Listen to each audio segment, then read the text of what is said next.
Excuse me. All right, that's all good. First pitch from Montero, 1 out. So that's a really good start. 1 pitch, 1 out. All right, we're underway. Getting my play back up. Next up, it'll be Henderson, then Rutschman, then O'Haron, then Westberg, then Kerstad, Mountcastle, Holiday, and Urias. But here's Henderson.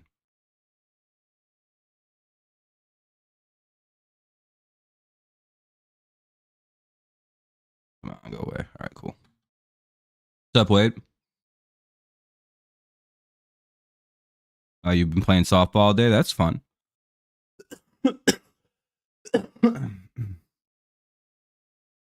1-1 count.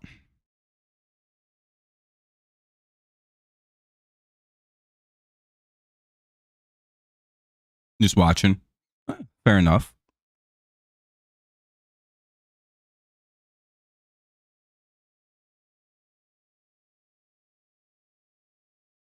That could be a fly out. Let's hope it is. And it is 2 away. All right, good start to the game here for Montero. Let's hope for a 3rd out. Quickly she goes, we hope.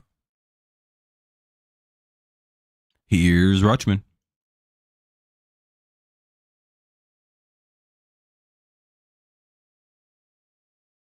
What's up, Jacob?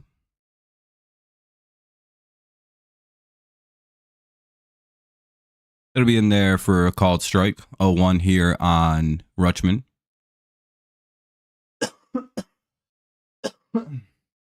Who'd you guys draft?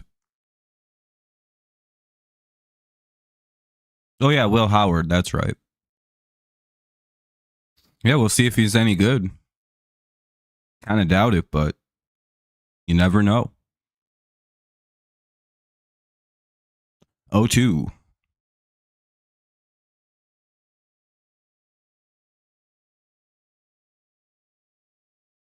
Yeah. It's not exactly idea.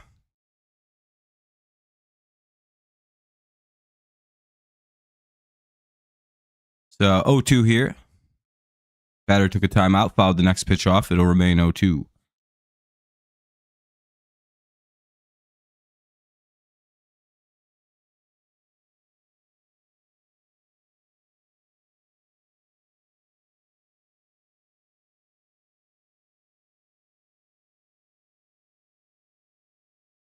Ooh, I'm a little close to my mic. There we go.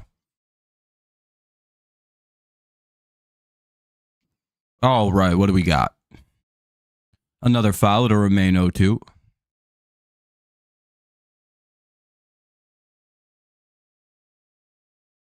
That looked like it could have been playable.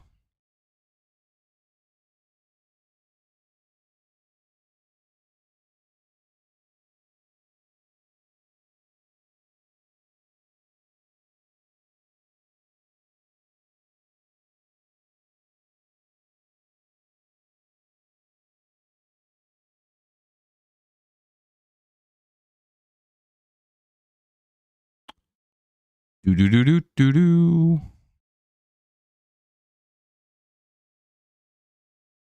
You're still here. You were looking at the draft. Nice, I guess.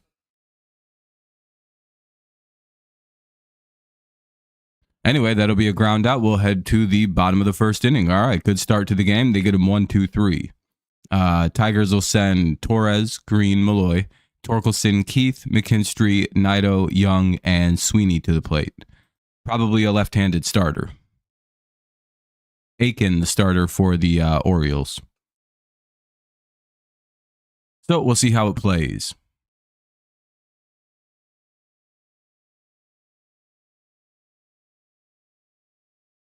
Well, hopefully the stream picks up a little bit.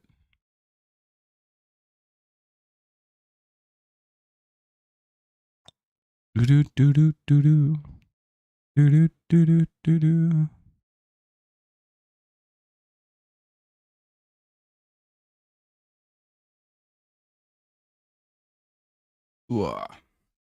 Oh yeah. Kind of just waiting to see how the Tigers do here. Bottom of the first, due up.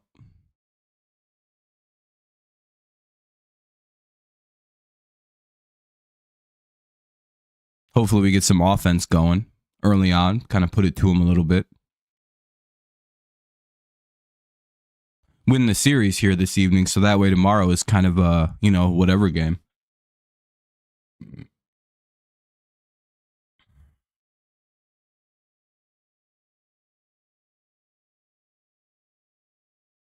Yeah, Tom. They took the first game 4-3, which is good. We'll see if they can build on that a little bit, win another one here, then see what happens.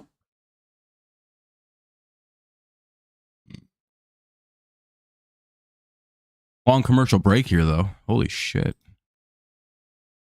They're just giving a lot of time between half innings now. At some point, it'll be Torres, Green, and Malloy.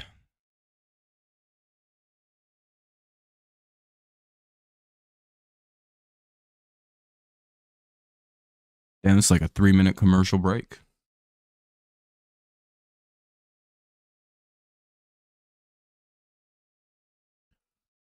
Yeah, I wish I could cover this, but it's I know, strike one. There we go. Fouled away.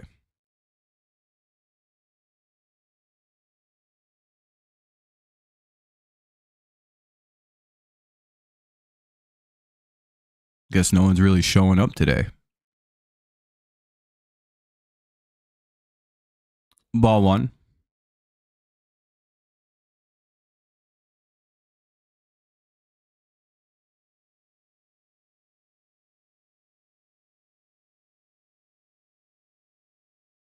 What's up, Nathan?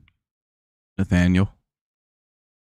And that'll be the first out of the inning as Torres just flies out. Pops out, flies out. I guess it's pop out. It's in the infield.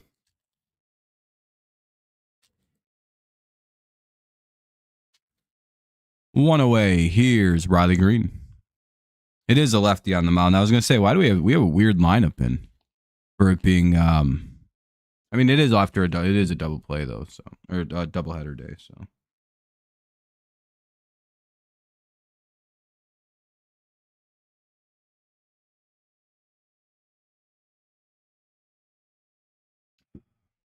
Take a couple ibuprofen. I don't know. Maybe if we win. We could win. We could lose. It's the first inning. Pretty hard to tell. 2-0. 2-1. I hope we win.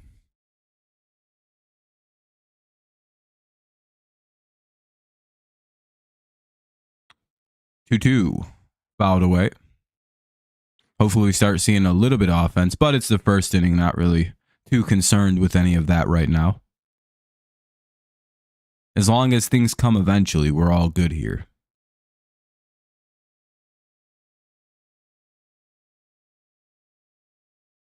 Riley Green lines out, 2 away. Fuck. Well, bit of a slow start. Here's Justin Henry Malloy. Oh boy, they got him in right field. That's always shaky. Not the greatest outfielder.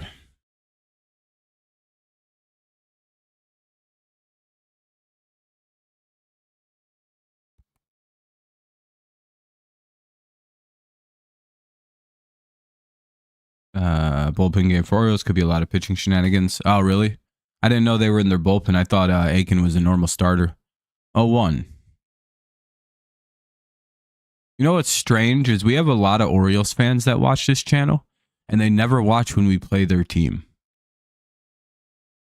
0-2. Fouled away. Tigers not looking like they're putting up a fight here in the bottom of the first. 2 down with a 1-2 count.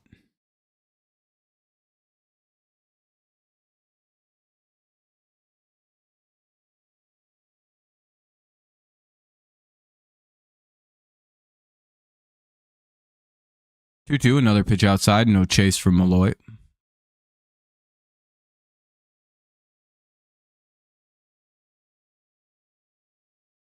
Dun, dun, dun, dun, dun.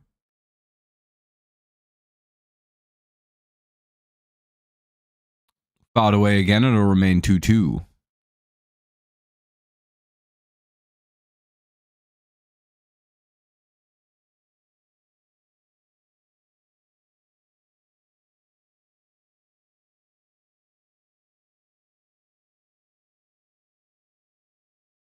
Two again, fouled away.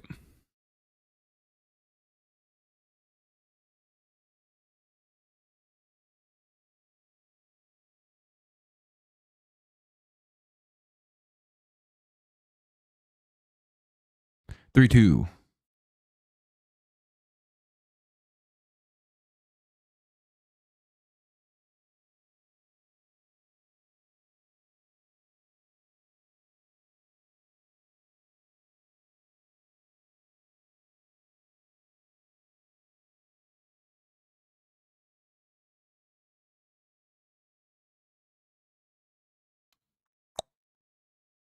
All right. Well, I guess he's not out yet, and it's much better than it could be.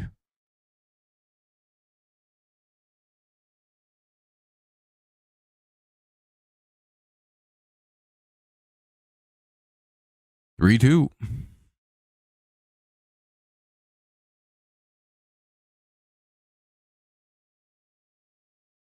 Bum, bum, ba, ba, ba, bum, bum, ba, da, da, dun, dun, dun. Clapping noises.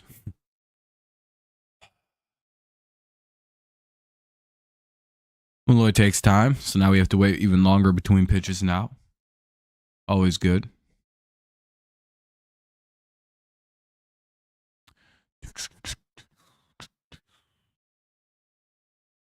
And Malloy gets walked. We'll have 1 on, 2 out for Spenny Torkelson.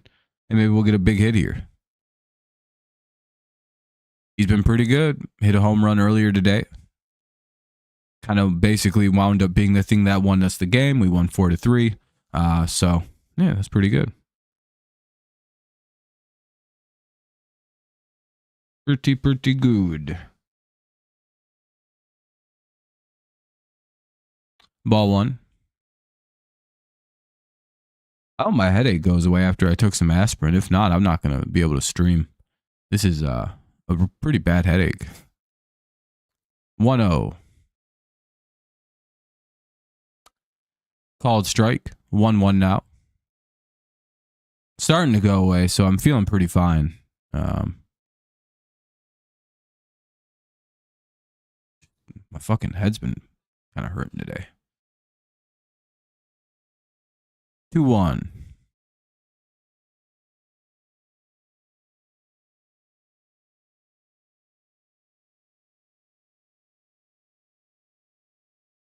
Do do do do do do do do do do.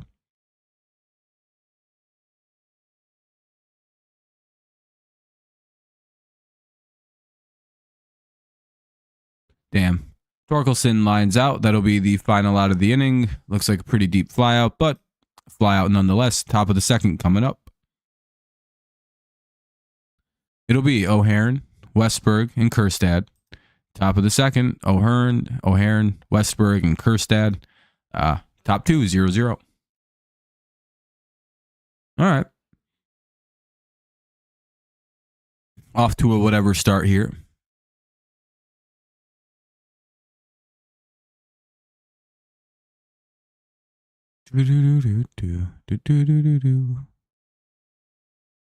Hopefully the Tigers can get another quick inning like they did in the first. Kind of get it back to the bottom, maybe get their bats going, get a little bit of a lead. All that would be pretty cool.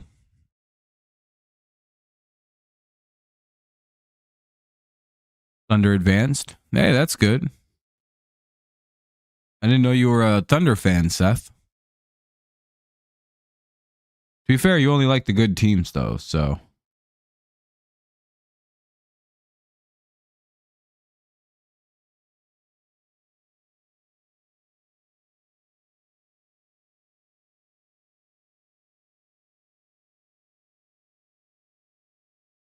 Bro said, I don't like bad teams, bro. If a different team wins the championship, are you going to be a fan of that team over the Thunder? Oh yeah, fair enough. You do like Oklahoma.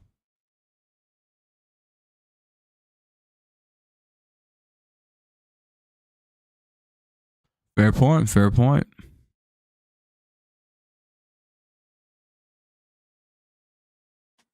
Oh.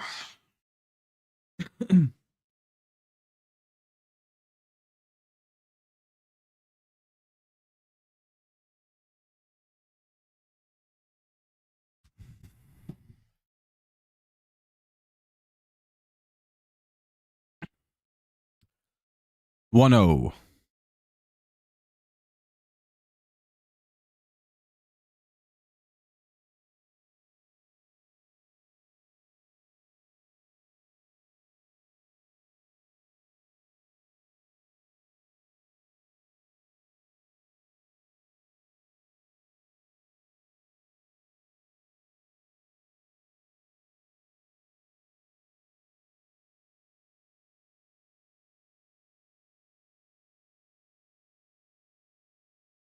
Whoa.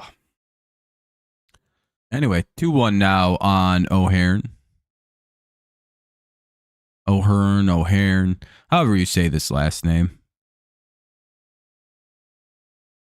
No matter what way I say it, I usually say it wrong. It's 3-1 now. They're not really wanting to throw him anything. Getting no ump love, you know. Good eye by Ryan. Make the count full, 3-2.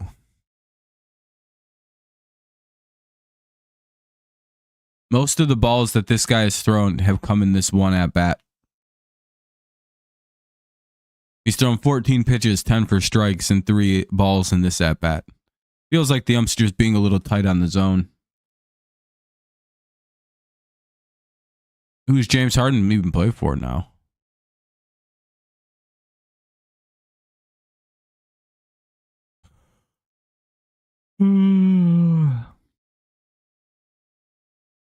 Hey, there we go. They got O'Hearn to fly out or line out, 1 away.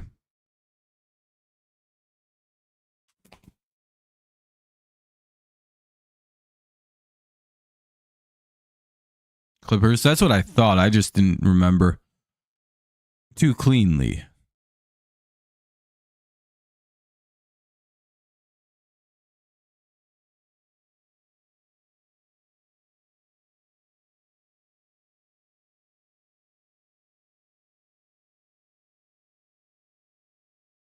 A 1.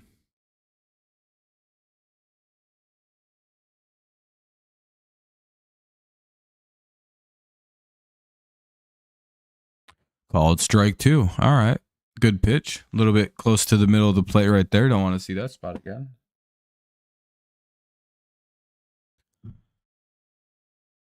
But Westberg is the hitter with 1 away.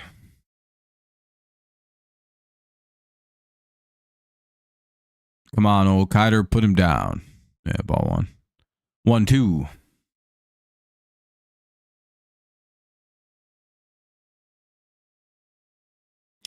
Hey, thanks. We're already up at 10 likes. I appreciate that.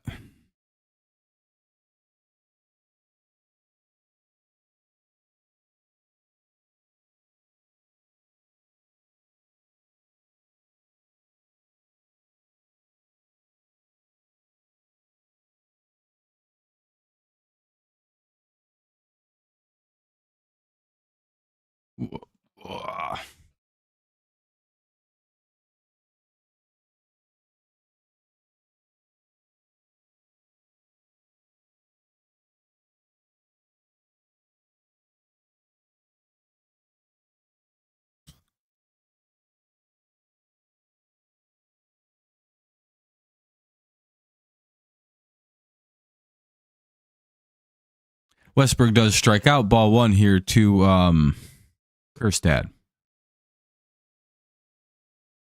1-0.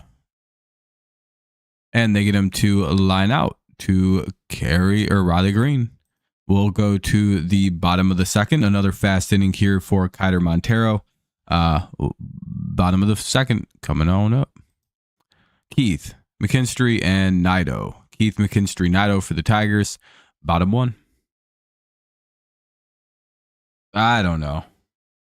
It's pretty early for all that. It's still April. So I don't really have much of an opinion on the All-Star stuff yet. You know what I mean? It's pretty early. Disappointing the Niners not drafting any offensive linemen instead of quarterback. Yeah, fair. It's the NFL draft. It's a weird time. You never know what your team's going to do.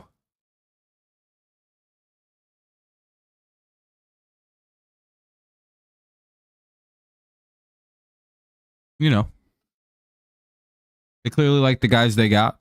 So,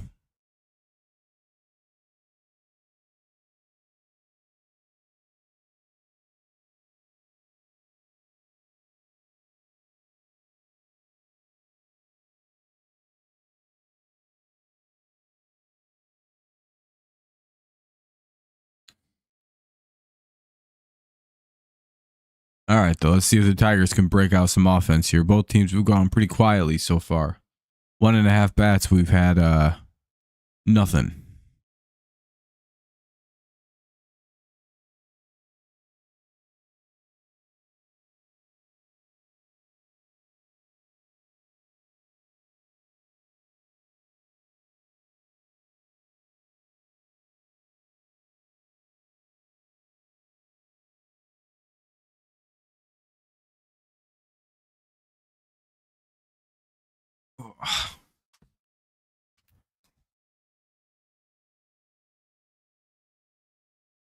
Ball one here to Keith.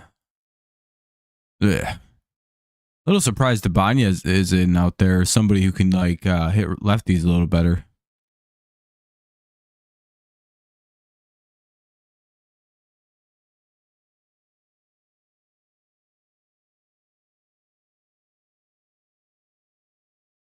Swing and strike. It's 1-1.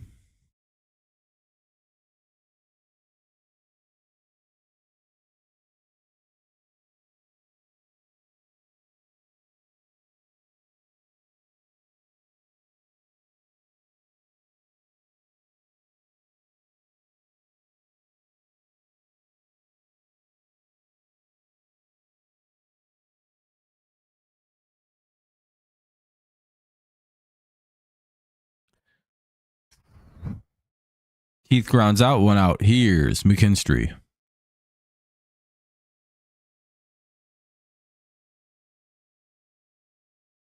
hoping my head stops fucking hurting soon. It'd be pretty nice.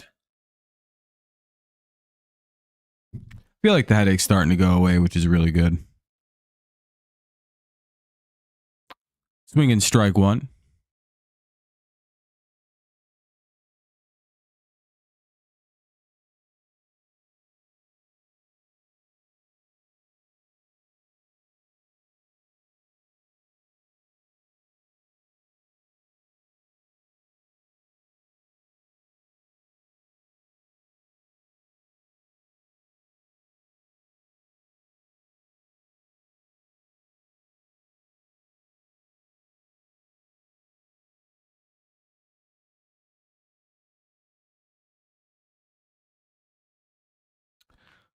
What we got? 2-0 or 2-1, sorry.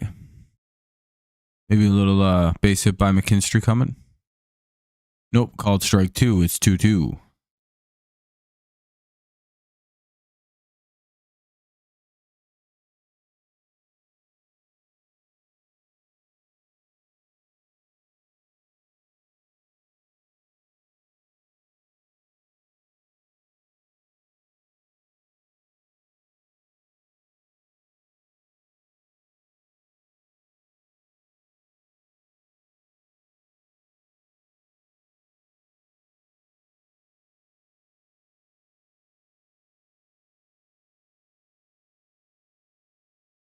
Ooh. 2-2. Foul balls keeping the at bat alive here for McKinstry. Nido lurking on deck. 1 away.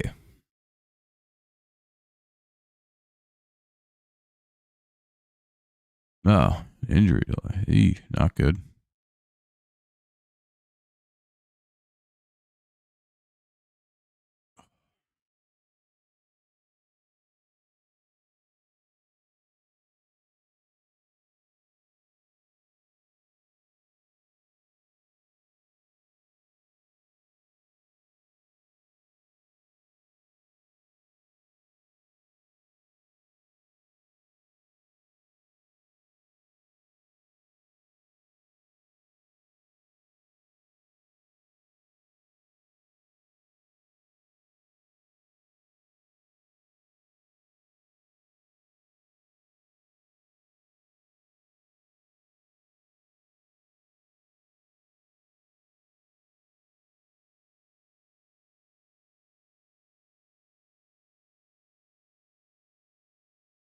Alrighty, what do we got?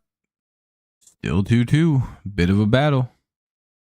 Again, sorry if I'm not giving the best stream. Again, I'm trying to like deal with a headache. It's kind of getting better, but it's still kind of just there.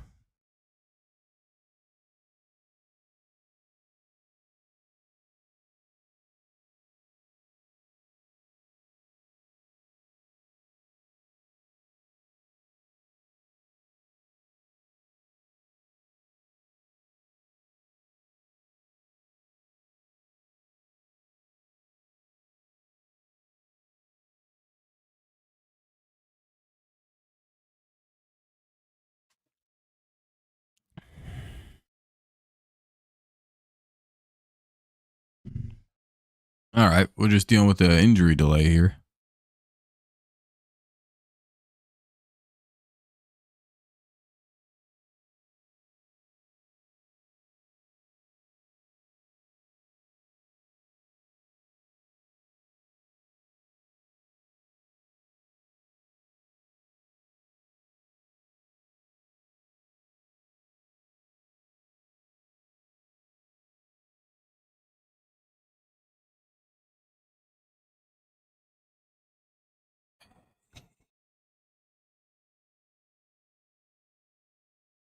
Are they pulling the pitcher?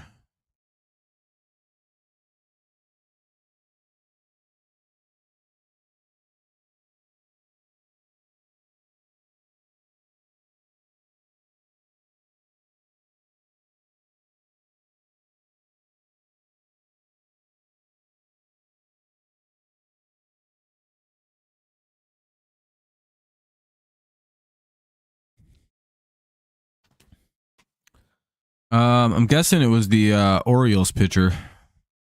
Aiken. I don't have the direct game stream up. It was acting weird. It wasn't really being super cooperative.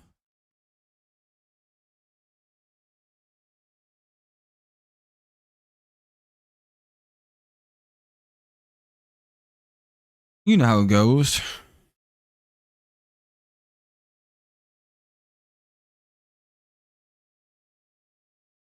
I wish they just announced that they're putting a new pitcher in, though.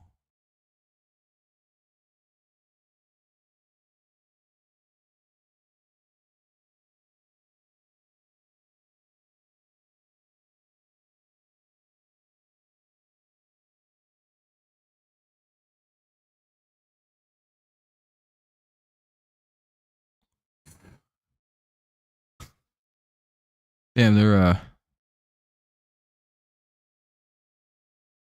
Aiken is Aiken.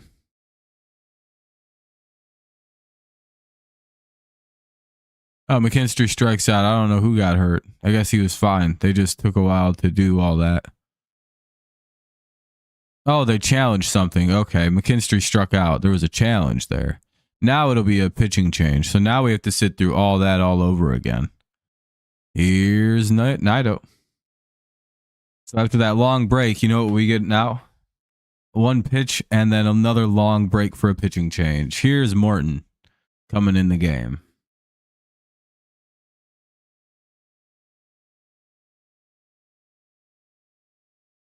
Hate when teams do shit like this.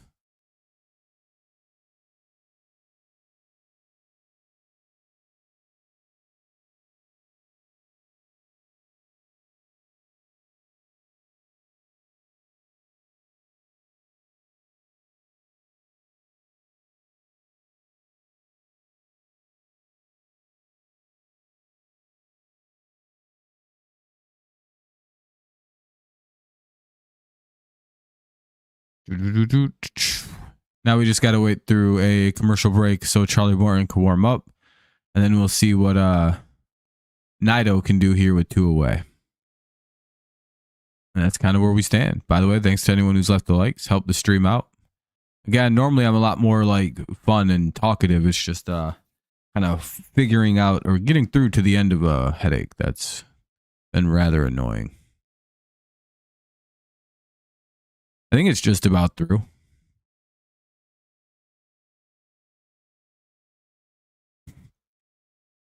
Boy, we're in the second inning still. Man, this at bat's taking a while. This half inning.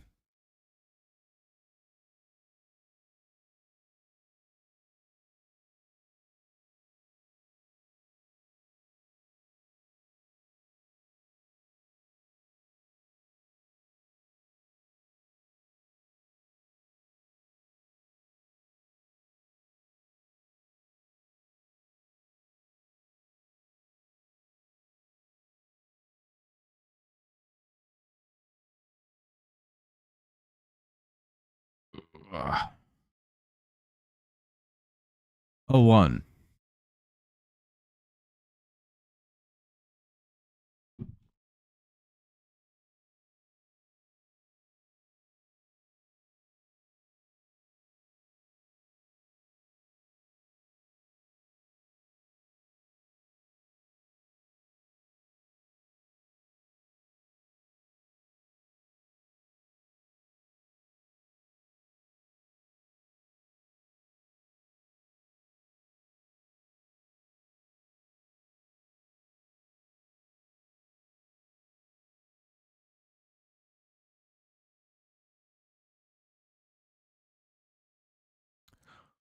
Ooh, 1-2 fouled away again. Fuck.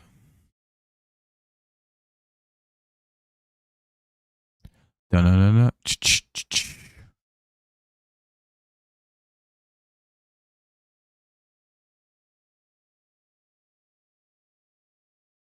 Damn it. Naito strikes out. We'll head to the top of the third. Top of the third coming up. It'll be Mountcastle, Holiday, Urias. Mountcastle, Holiday, Urias. Here in the top of the third, it's 0-0. I'm going to go take a piss. I'll be right back. Hola.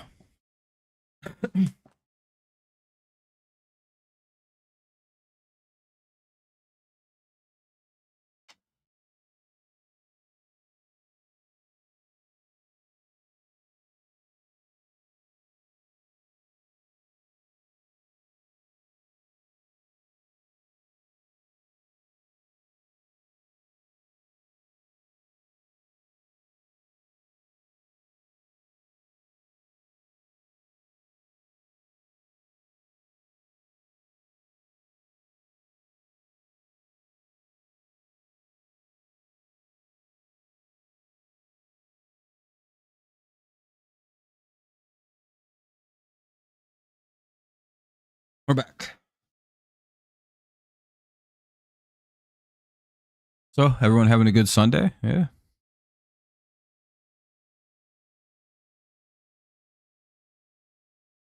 What's up, Daniel? How's it going? Hopefully you're well. Frost advisory.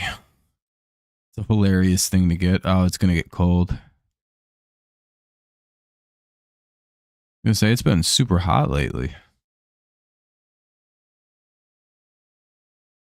Saturday? Yeah. Oh, it is Saturday. That's true. Oh, well.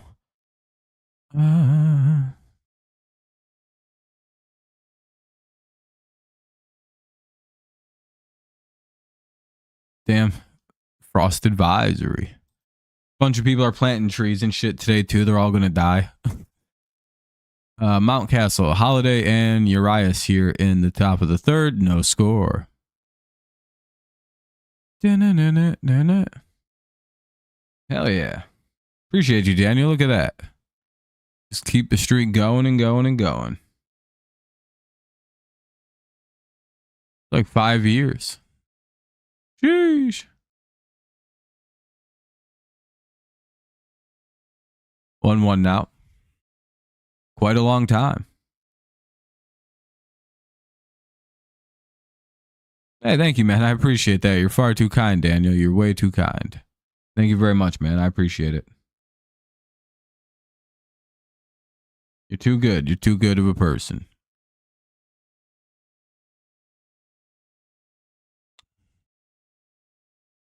We got a 1-2 on Mountcastle. But yeah, thank you, man. I appreciate it.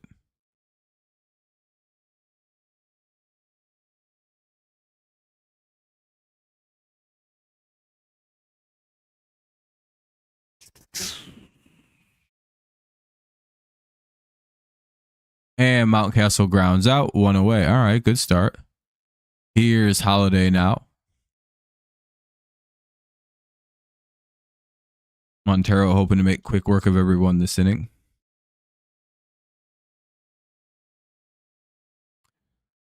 Oh, man.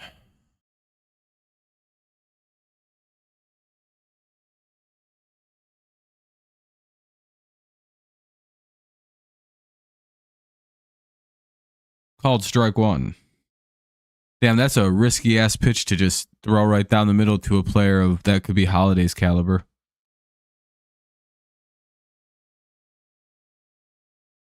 Oh, you guys lost? What are you guys down 2-1 now? Hopefully you guys don't lose. It would suck. Fouled away. It's 0-2. He went right back to the same pitch in the same exact spot. Yeah, 2-1.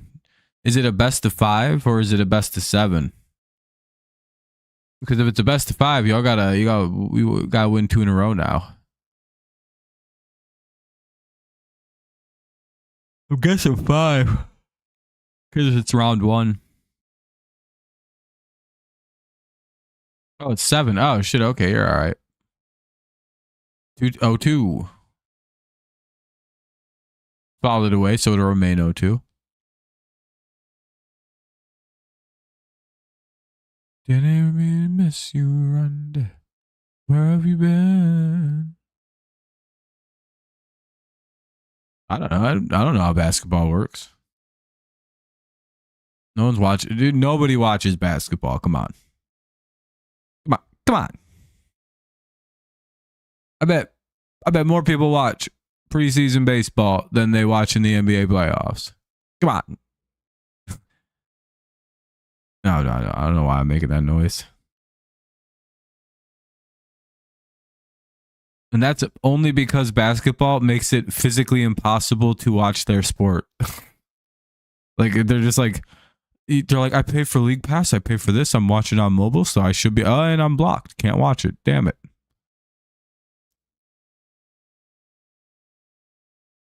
Fair enough. I just don't like, I don't know. I wish the talent of the NBA was playing in the game that college is, because that's still good fun basketball. Like, it's exciting. It's not as good as the NBA product wise, but you know, damn it, that'll be a base hit. Montero, perfect game over. Personally, I blame Cameron. Known hater. He's jealous my team won the NFL draft this afternoon and yesterday and Monday or Friday.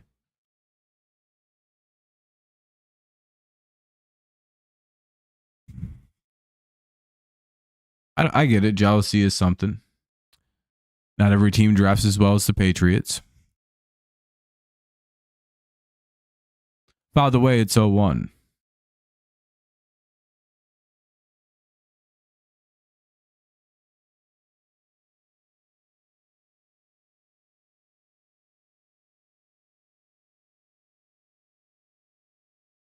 If we can get a double play here with Urias up. But DHs are always could be a mixed bag. He could just suck at defense or just taking a night off on defense. That's why they have him at DH.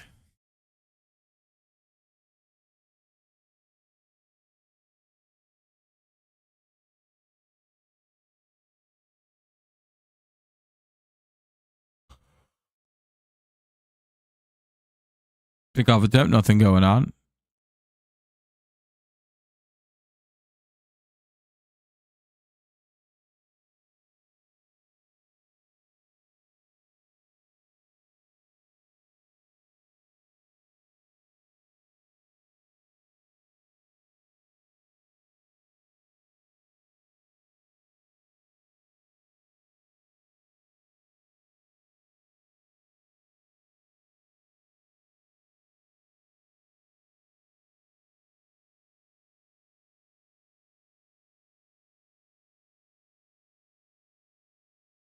So 1-2, 1 on, 1 out.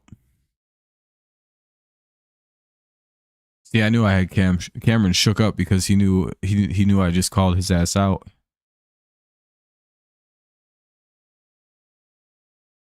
You've only watched the first round. Oh, okay. Yeah. I know.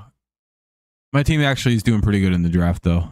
I unironically think we might be called the winners of this draft. We got like 3 potential of the top steals that we got. We're the like steal team.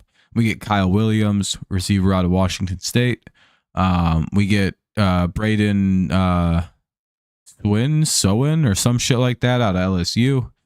We did pretty good. We cleaned up.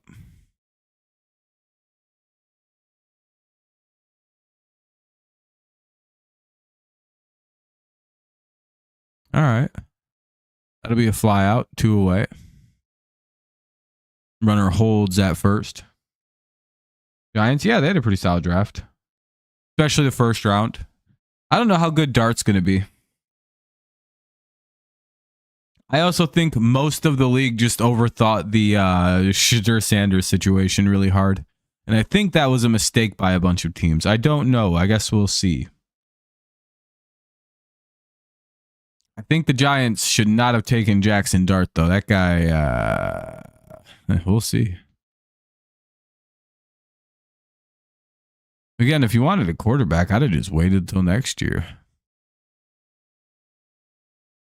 Membo's good. I don't know who else they drafted. If you were a hater, that's true. Yeah, if you were a hater of anything, you wouldn't be here right now because it'd be like, well, the Patriots, yeah, you know, if we... Yeah, I do think the Browns got lucky with Shadur. I genuinely think they got their quarterback and nobody knows. It's like, yeah, he's a little bit of a shithead, but Jesus Christ. He's not that bad. Like, the talent's there. That's the thing that's stupid about the Shadur situation. It's not like he's like got a problem with drinking or drugs or anything. He literally is just kind of a shithead. A bit of a delusional shithead. And it's like, yeah, I don't know. I think that was a wild miss by a lot of teams. That'll be another base hit, first and second with 2 away.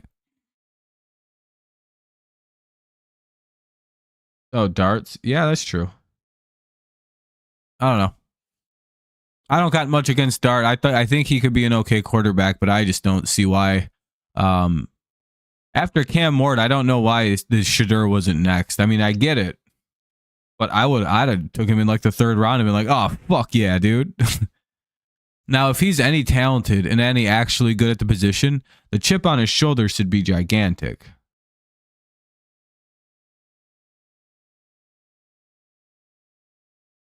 Yeah, well, guess what? Now his son is going to play for Cleveland. Yeah, and you really think fucking Dylan Gabriel's going to make the team over Shadur Sanders? You're smoking crack. Ball 1.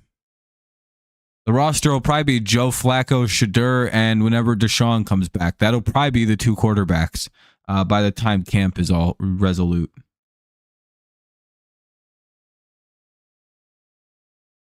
Yeah, and yeah, also the Browns had also just lost every single game the year before, to be fair. Yeah, to be fair. I'm sure Dion would have been I don't even know the right word. You know how Dion swore he could never play in Detroit? I'm sure if Shiloh got drafted to the Lions right now, he'd be beside himself excited for Shiloh to go play for Detroit. He'd have probably been beside himself if the Lions had drafted Shadur to sit him for a couple years. Uh-oh. That's going to be a hit. It's probably going to score 2. That's probably a triple. Ugh. That's a 2-run triple. Damn.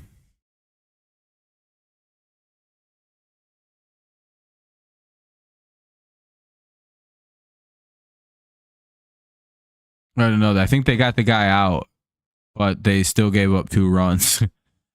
So it'll be 2-0 Orioles, but they get out at 3rd to end the inning.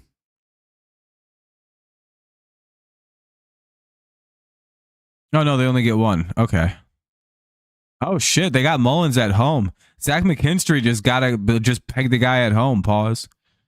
Sheesh. Dude, that's crazy. McKinstry just nailed the guy at home. Pause. No homo.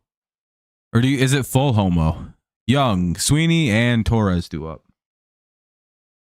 Probably the Detroit Tigers at this point. Like if we stay healthy, I'm gonna say the Tigers. I'm gonna go with Detroit. It's still way too early in the year, but we look like the best team in the American League. And I like our odds in a rematch with the Dodgers because they're a bunch of punk bitches. I sent a strongly worded email to the Dodgers. I told them that no one likes them and they can go kick rocks. And they got poo poo breath, and they cheat. They're big fat cheaters, and they sent me back a sad face email and a picture of a clown with a gun against its temple, and said, "Go ahead, say something else. Say something else." And I said, "It's all good. Don't got to do that. Put that down." And they said, "Nah." Then they sent a picture with like a half squeezed trigger, and I was like, "Ah." And then it was just a headless clown. I didn't even know. Blew that motherfucking thing clean off. Anyway, 1-0 Orioles, bottom of the third. Young, Sweeney, top of the order, Torres. I got the Dodgers, Phillies, or Mets. No, I don't think we'll actually get to the World Series. I think we're still too young of a team. Fundamentally, the problem of this team is going to be, one, staying healthy. Young players never stay healthy for a full 162 plus playoffs. Having the endurance to play a full playoff run with the young players that we have, and yeah, it's just we're in the experience. I think that'll happen. Then they sent you a team photo in the mall. Yeah, exactly. In the mail, yeah. 1-1. Oh, my head. I feel so much better after Advil kicked in, or my ibuprofen. Oh man, dude, I was feeling bad. I was fucking like falling asleep and shit. Because whenever I get a headache, I get very sleepy. Like my body immediately wants to just go to sleep. 1-2, and I'm like, uh-oh. Because I was starting to like really crash out pretty good there. I'm starting to wake up and shit, and I feel pretty good. 1-2. You probably have noticed a shift in energy from me out of nowhere. Who do I think gets where? Oh, for the American League, I don't know, man. It's tough. The American League is so shit right now. Cleveland looks really good. Detroit looks good. Nobody from the National League West, I believe, looks like they have a pulse. Boston looks pretty solid. The Yankees look pretty good. I think that's everybody from the American League, right? Like that's all the good teams. Everyone else is kind of dog shit right now. Or did someone from the NL West finally kind of get going?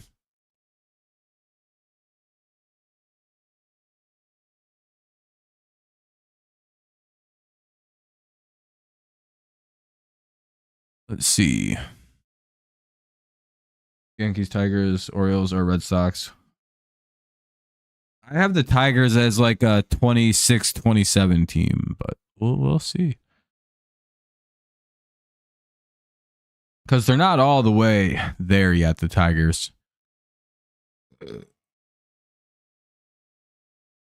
You know what I mean? There's still some final construction of the roster that has to happen. As far as like the outfield, we have Brett Rainier, Rainer. That kid, by the way, if you haven't heard about Brett Rainer, what that fucking dude's doing down there, I think he has like 12 fucking hits of over 100 miles an hour already.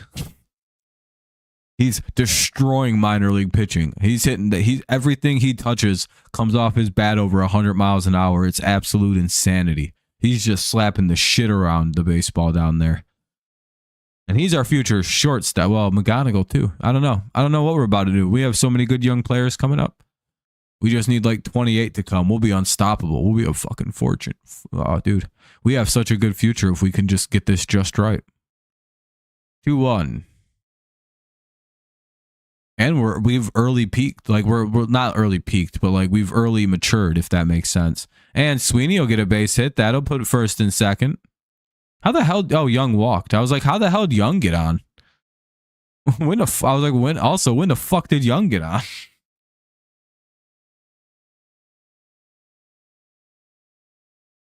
All right, it's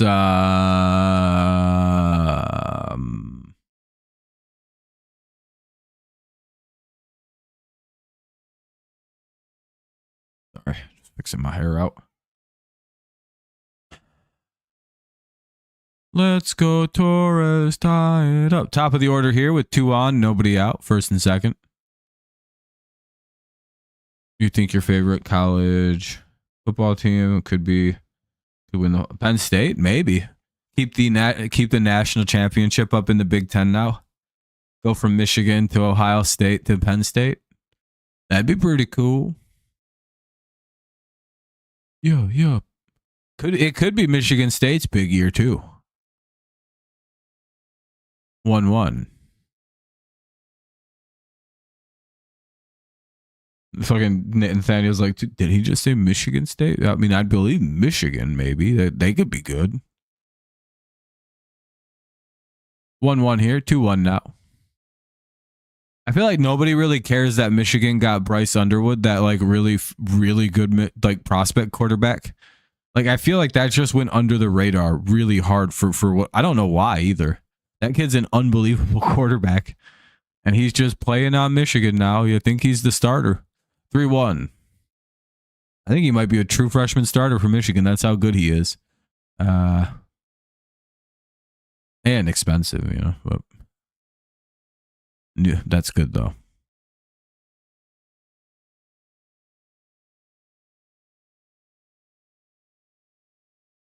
Who, Michigan? Or Michigan State? 3-2 here. Counts full on Torres against Charlie Morton. Come on, somebody crushed it. Charlie's been giving up like 12 runs a game. We gotta, come on, get somebody fucking hit the baseball here. Glaber, you're supposed to be a demon against these guys. Come on. It's the Orioles, Glaber. You gonna let the Orioles beat you? Is Izzo retiring? Is the Izzone all done? R.I.P. to Izzo. 3-2. You never know. Izzo could retire, and the guy that replaces him could be an even bigger demon and get Michigan State back to the promised land.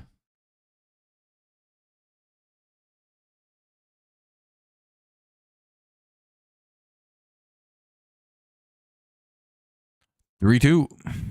Come on, Glaber. Get a hit now. Just a single drives him in.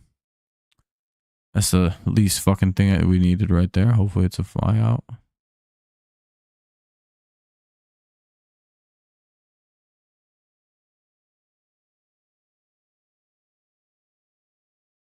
So it'll be first and third. They get a runner at second though. So force out at second. It'll be first and third, one away. So Riley Green can hit a fly ball, get the run in. So all we need is a sac fly, and we tie it up. Lured Michigan. Fair.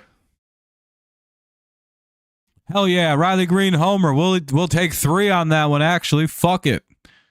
Hell yeah. Young scores. Torres scores. It's 3-1 Tigers. Oh boy, O'Reilly needed that one, eh? He hit that double earlier today and broke a 17 hit fucking no extra base hit streak. Now he homers in game 2. It's 3-1 Tigers. All right. A nice little green bomb. His 4th of the year. Now up. Malloy. Tigers up 3-1. Bottom of the 3rd. Hell yeah, dude. All right. Just what we needed. Fucking Charlie Morton sucks, dude. I was going to say, come on, can we please score some runs off this guy? Everybody else is scoring runs off Charlie Morton this year. He's a free-for-all. Baltimore put him in the game. I feel like they're just saying, fuck it, you guys win.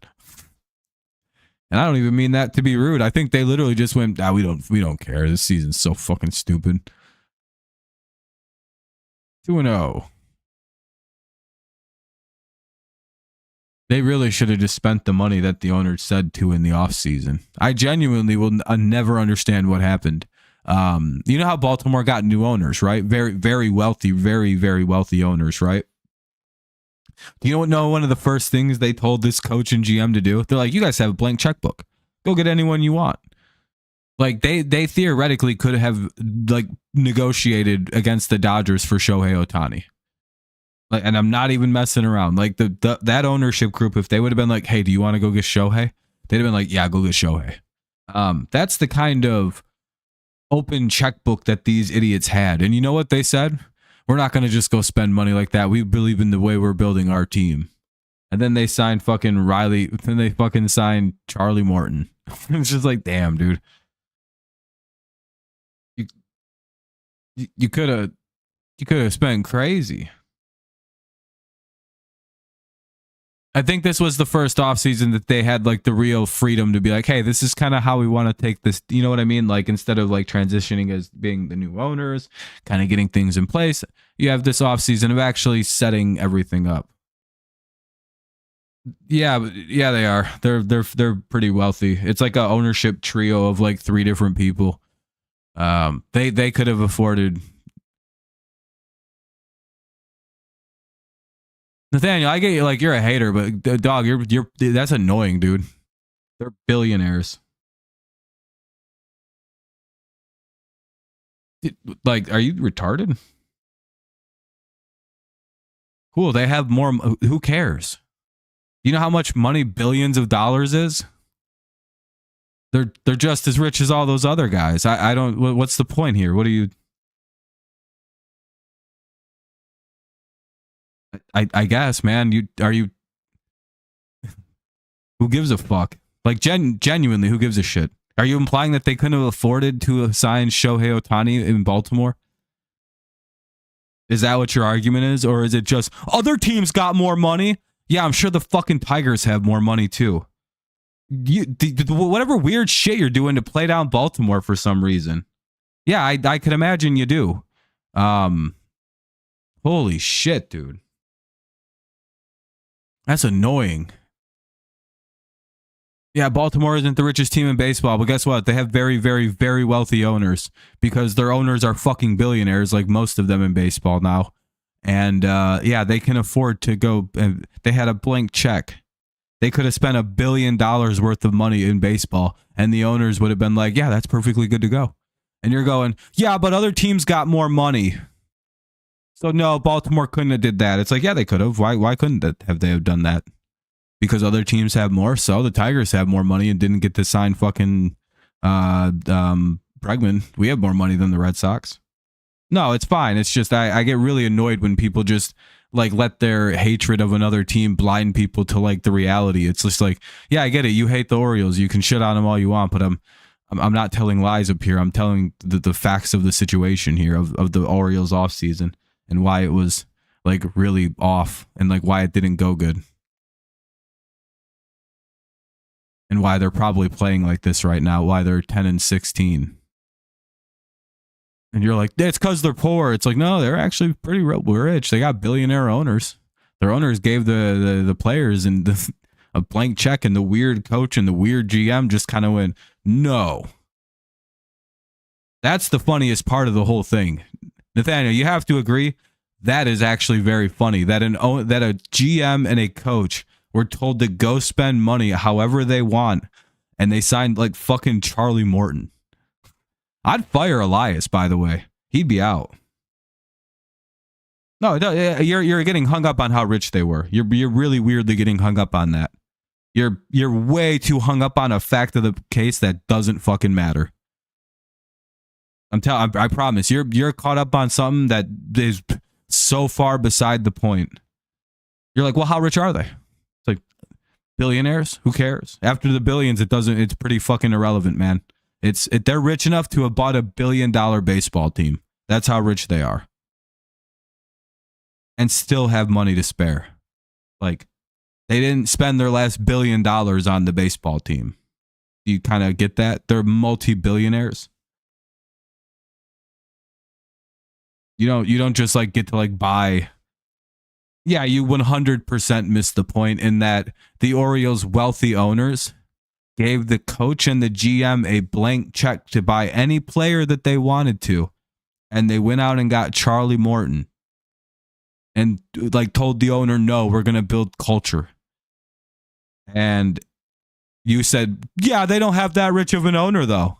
And I was like, well, who gives a fuck? What? Yeah, a billionaire said you have a blank check, and these idiots that run the team, the GM who should be fired and the coach who should also be fired said, we're going to do it our way. No, I'd fire them both. They'd be fired at the halfway point at this point, especially Elias. His ass is out. That guy's stupid. If that's actually true, and this guy had a blank check, and he could have went and got like the best pitch. If he could have signed Max Fried, what? Why didn't he? If he could have kept Corbin Burns and went and got Max Fried, that's a fireable offense, wouldn't it be? If you were the owner of a team and you told your GM they have a blank check, and they told you no, I'm gonna do it the way I want to do it. We're not just gonna blow money here. And it's like, well, it's my money. Fucking blow it. And then not only does Max Fried sign with a team in the division, they fail to get Corbin Burns kept on the team. You see how crazy that is? And their answer for this is Charlie fucking Morton. That's crazy, right? Like, you'd fire the guy. Like, the owner can't be to blame here. The owner's like, look, what are you doing? We didn't want this. We'd have preferred to keep Corbin Burns and maybe sign Max Fried. What's up, Jake?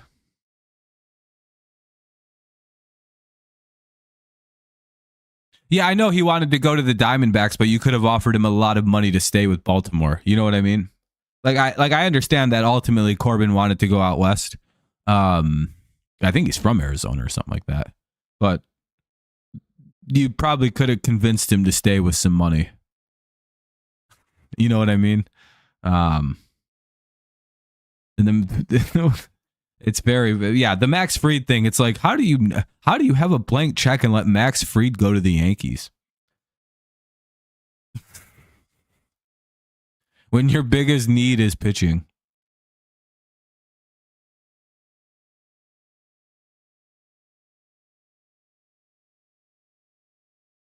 Yeah, I think you still could have kept Burns in Baltimore. I also think the Orioles were being weird with money, because I don't think they wanted to give in to whatever the Lions. Looking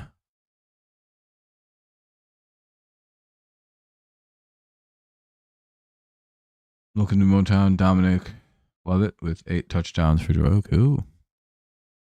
Anyway, we're waiting for the top of the fourth to start up. Tigers get 3 on a 3-run shot by Riley Green. Top 4, Tigers up 3.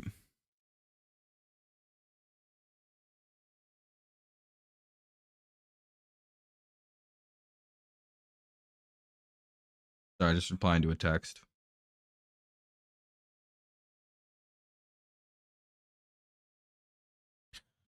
Okay, I mean, you know. Either way, sorry to yell at you, Nathan. I'm in a tense mood because I've had a headache all day and it's finally going away. So, I'm still a little tensed up from it though. Plus, I just genuinely have like the biggest annoyance about about when people do that, when they just kind of weirdly get stuck on not the point. It's like, yeah, there are richer owners. I think the Tigers are richer theoretically, but they're still rich.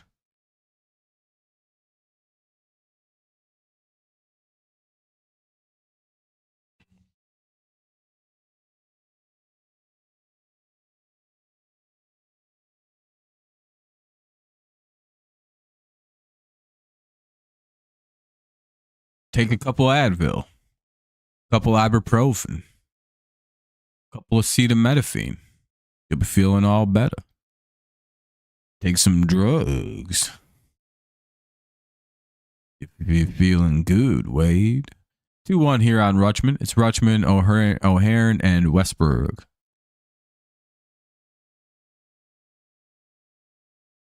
(3-1) now. Oh no, Montero's gonna sell, isn't he?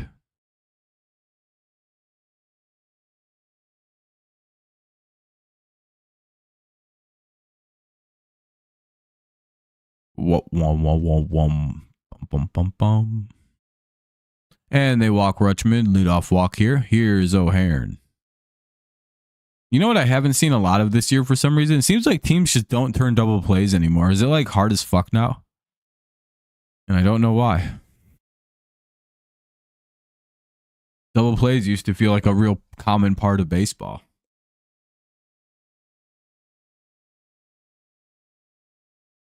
I know there's a lot of first to third going on in the game today, which is good, but ball one.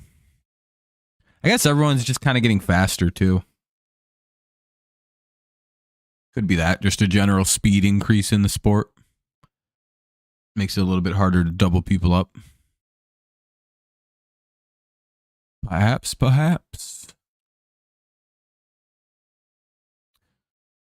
Ass clap.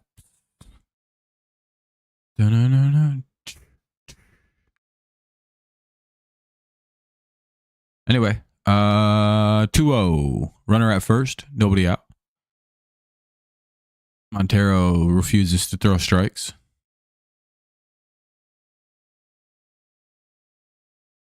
So power. Oh, cool. One away. Little flare out there to begin the inning. One out. Runner has to head back to first. One on, one out.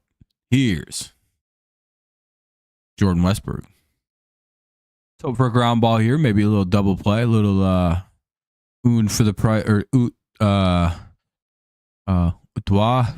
Un, toi.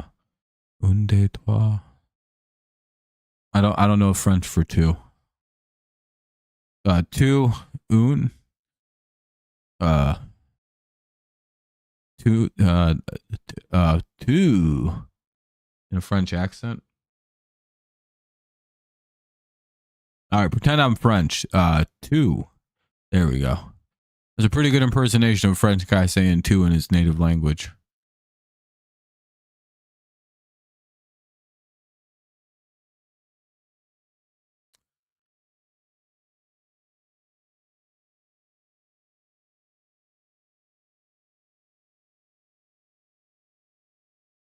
I wonder how you would show four.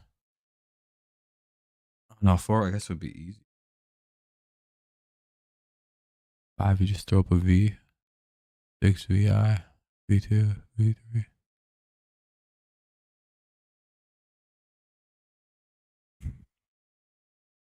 That'll be a one out single here. That'll put runners at first and second out. Not good. Here's Kerstad. Tigers could use a big out here. Maybe a pop out or something. Top of the fourth, 2 on, 1 away. Hoping not to let more runs in here. Tigers are up 3-1, up by 2 for now. Hoping to keep it something similar. Dun dun dun. No.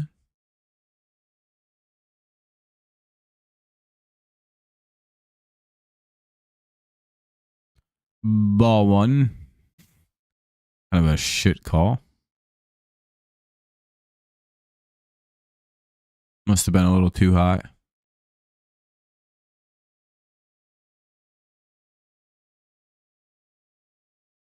It's really hoeing the fucking 2-0. Gonna need you to throw strikes, Montero.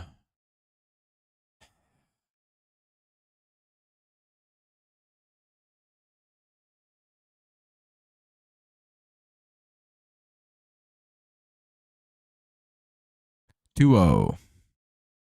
2-1 now. Fouls that pitch away. Nice pitch. Got him to chase one. Always good. Yeah, we're at 19 likes already. That's pretty good. Might hit 20 soon. 2-1.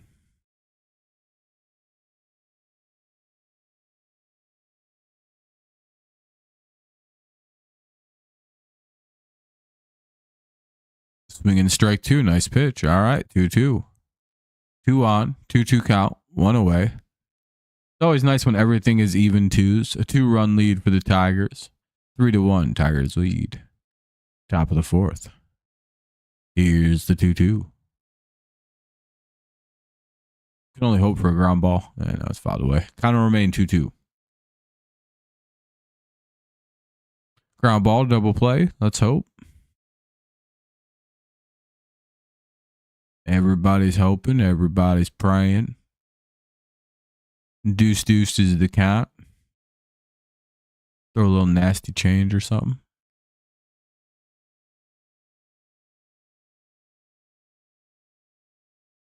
He threw a ball, but it was a changeup. Full count, 3-2.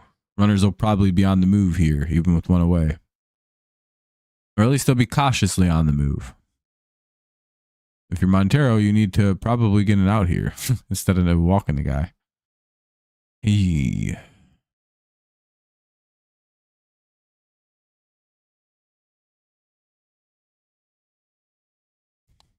And that'll be a fly out to the left fielder. Yeah, that's a good fly out too, because runners have to hold. Runners hold at first and second. 2 down now for Mountcastle. Hopefully the Tigers can get a quick out here and escape to the bottom of the fourth to add to a 2-run lead. 2 down, 2 on. Top of the fourth. 3-1 Tigers lead. They're up by 2. A lot of 2s right now in play.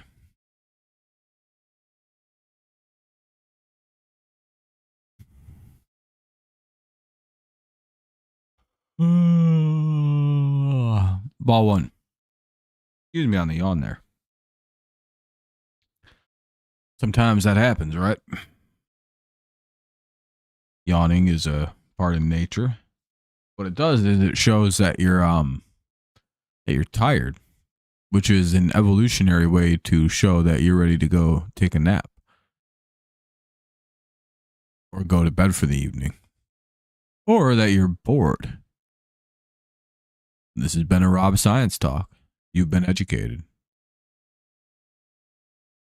They say, oh yeah, I forgot. They say it evolves from when people were chilling and the first guy went, oh, and everybody got scared. And he's like, oh, I'm just kind of tired. And that's where it came from. All right, that'll be a fly out. Good job by Montero to come back and hold after a kind of a rocky start there. They strand 2. We'll head to the bottom of the fourth. It's 2-1 Tigers, or 3-1 Tigers rather. Nido, Young, and Sweeney do up here. 7-8-9 for the Tigers. Nido, Young, and Sweeney. We'll see if the Orioles are going to leave Morton in or bring in a new pitcher. Bottom 4. 3-1 Tigers. Ooh-ah.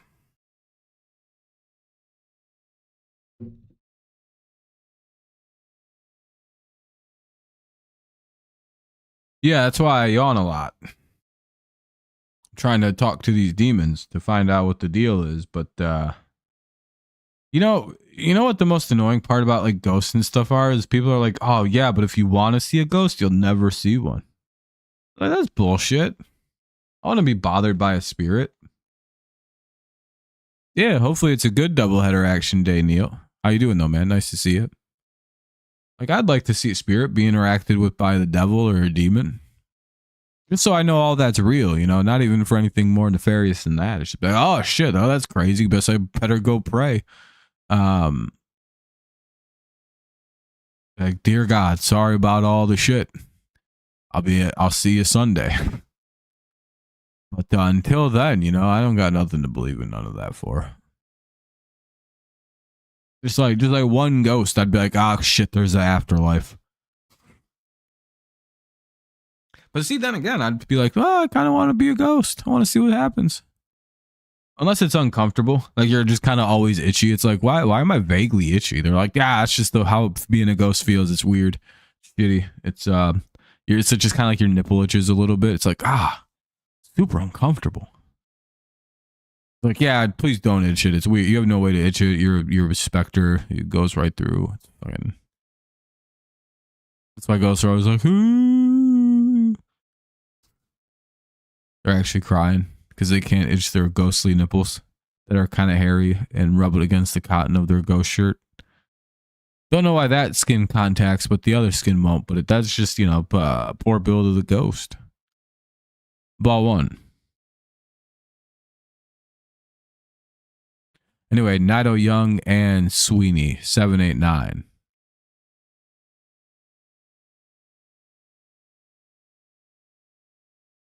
And Nido grounds out. Here's Jace Young. Jay Hizzy.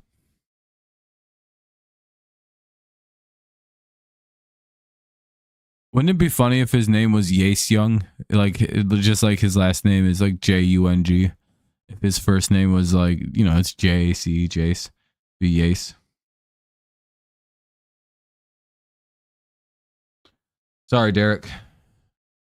I need the Tigers to win this game for the sake of division and my team. I'm a Tigers fan. Ball one. By the way, it's 0-1 or 1-1.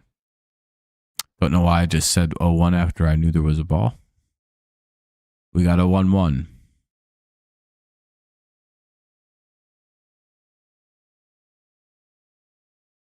A 1-2 called strike.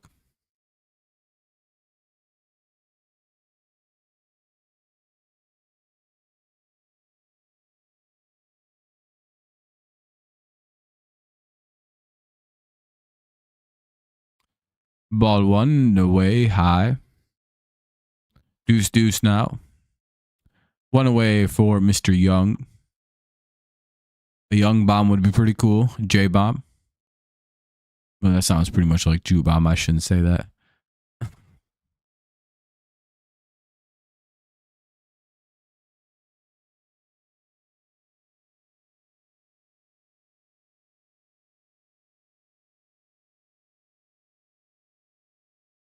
Young strikes out, 2 away. Damn it. Here's the 9-hitter, Trey Sweeney. He has a hit.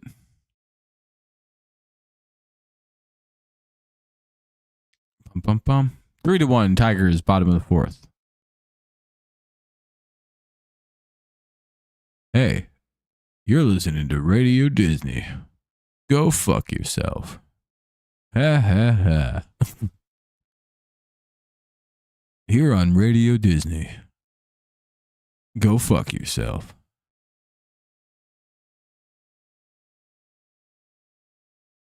I don't even know what they'd play on a channel like that. Just like Disney songs, I suppose. 2-0.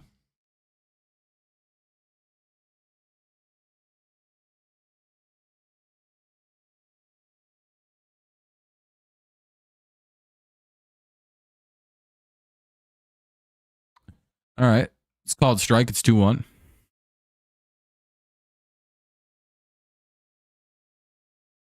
Come on, Tigers, get a hit. This is a bad look.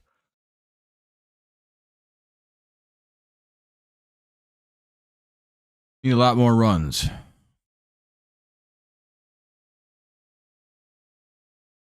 Gonna need me like 8-9 runs this afternoon so I stay entertained.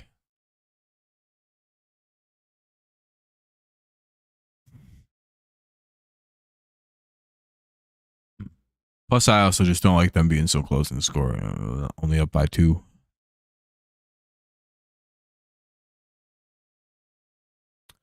2-2. 2 away. And he gets out. All right. Well, we'll head to the top half of the 5th inning.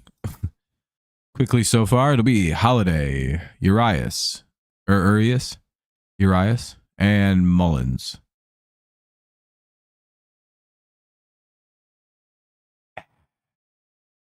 Anyway, 8-9-1 here for the Orioles in the top of the 5th. 3-1 Tigers lead. Things are moving along pretty nicely, especially if you're a Tigers fan. I'm going to go out and rip a dart a few times. I'll be right back. 2 seconds.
Ball one, or strike one, sorry. Holiday down 0-1. Woo. 0-2.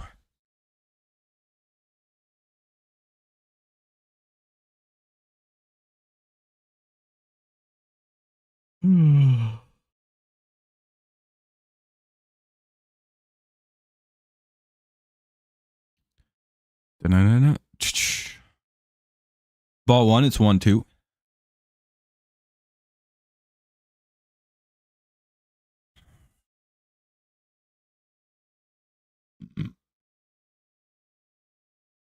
Excuse me.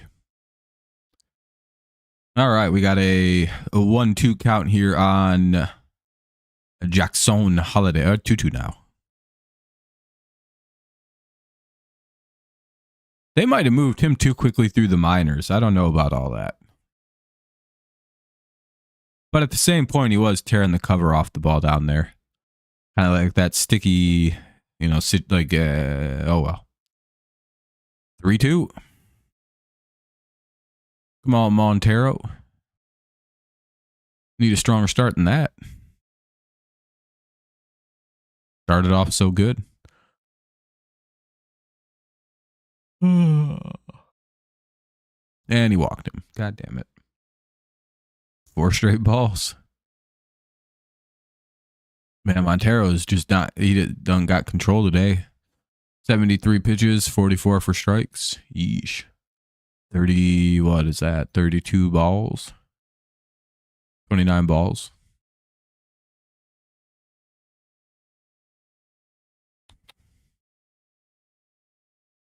I'm a little bad at math.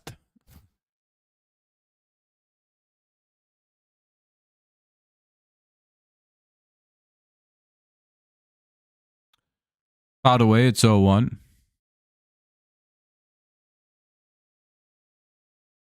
Damn, everyone's dead silent. Here's Urias. Whatever his name might be.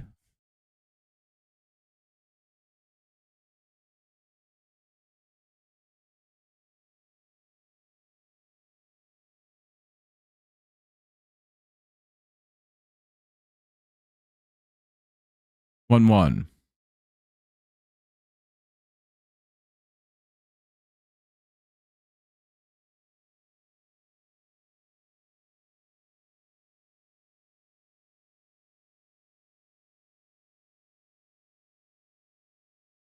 One, two.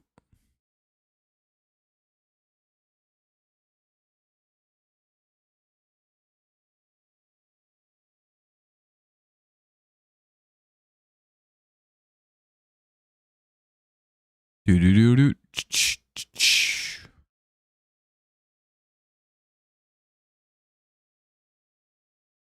Never seen it. The celebration. Hey, they get the 9-hitter swinging. 1 away. Top of the order. Here's Mullins. Cedric. Yeah, my Patriots probably won the draft. My humble little opinion. They might be pulling Montero here. Bringing in maybe like Sean Gunther or something like that. Oh, Brant Herter is coming in. They're going to bring in the lefty Herter to tackle the next couple hitters. So, pitching change here. Wall side windows pitching change. They can do it. They are the factory. Wall side windows. They've been, doing window stuff for a long time. Especially if it's for a wall side. You want to know what a wall side is? Give wall side windows a call. They'll put a fucking window on your wall side. Pretty self-explanatory what a wall side is, isn't it? Side of your fucking wall. But that you want a nice window there. Bet you looked at one of your side wall sides and went, only I could see outside from inside. Only I was built like Superman. By the way, it's commercial break. There's nothing I can really talk about here. 1 on, 1 out. Mullins is the hitter. Herter will be the pitcher. Like how people are leaving. They're like, fuck this guy, dude. Just talk about the baseball game. The 3-1 game where nothing's really happened. except for a 3-run homer and like the Orioles manufactured a run on a double.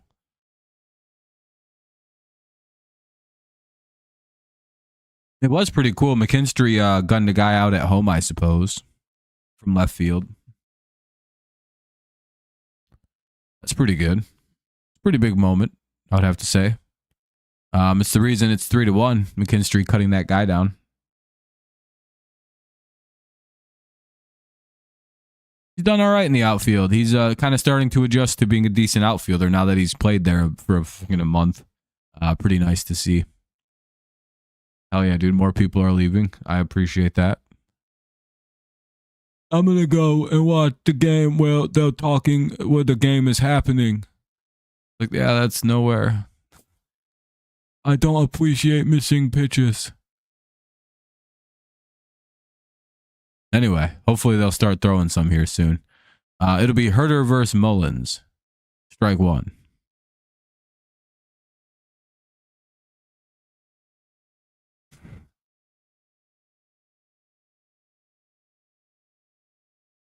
Nothing worse than mid-inning pitching changes, especially if like the next pitch is a double play. It's always like, well, son of a bitch, we're right back to a break. I will say baseball does have a pretty good limit on the amount of commercials you'll see in a game compared to a lot of other sports anyway. It's a pretty limited commercial intrusive sport unless they start spamming the commercials, which is always a really funny thing.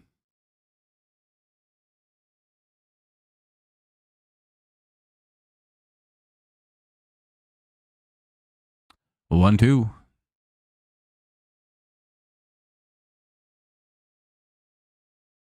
Dun, dun, dun, dun, dun, dun, dun. Let's hope for another strikeout.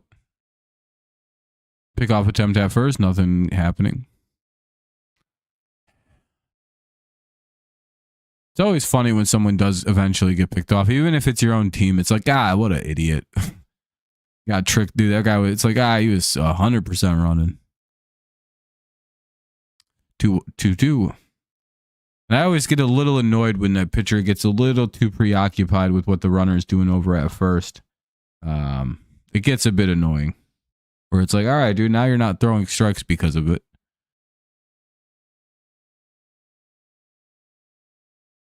Fouled away, it'll remain 2-2. It's like, let's get back in the game and focus a little bit here.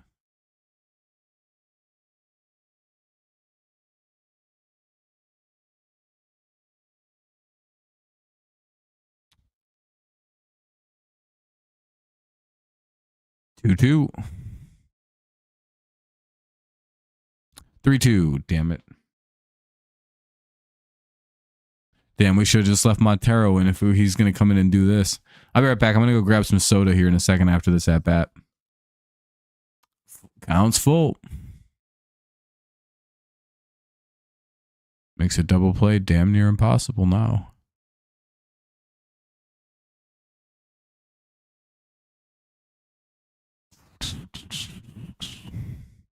And that'll be a pop out.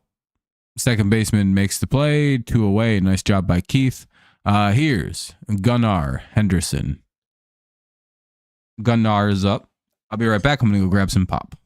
Top of the 5th. 2 away. Runner at first. 3-1. Tigers lead.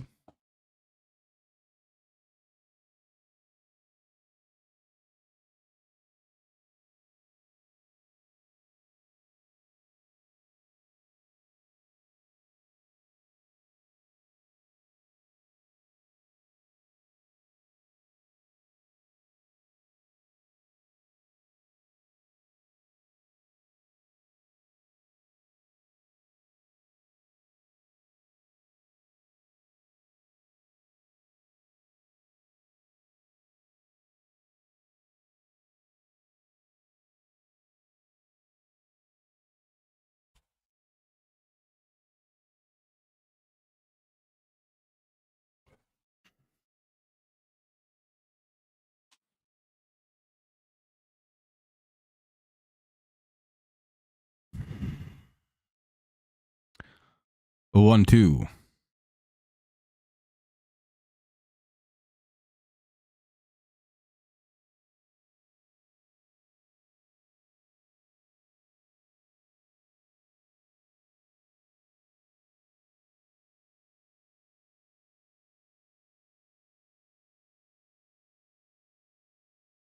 1-2.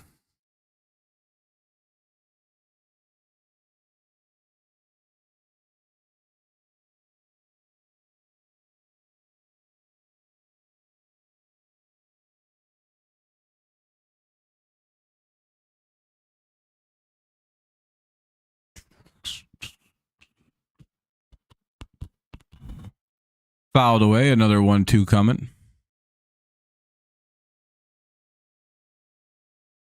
Crazy that Henderson tried to bunt the ball there just to get something going. Oh, there's 2 outs though. What the fuck?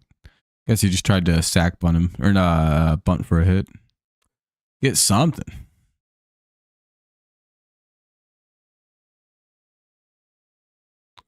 Ah, come on. 2-2.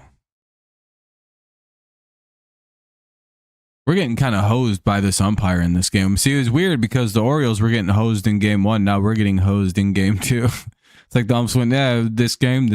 Maybe we'll get game 3 then. That'll be helpful. Fouled away. It'll remain 2-2. However, that was a ball on the outside, though. It's just... Ugh.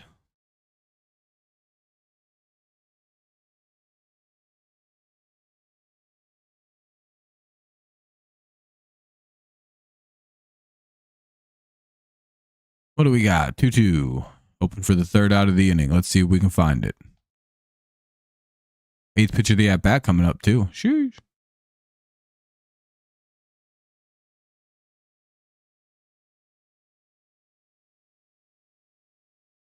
And Gunnar Henderson will fly out. Nice. Tigers will hold on to their lead, and we'll head to the bottom of the 5th.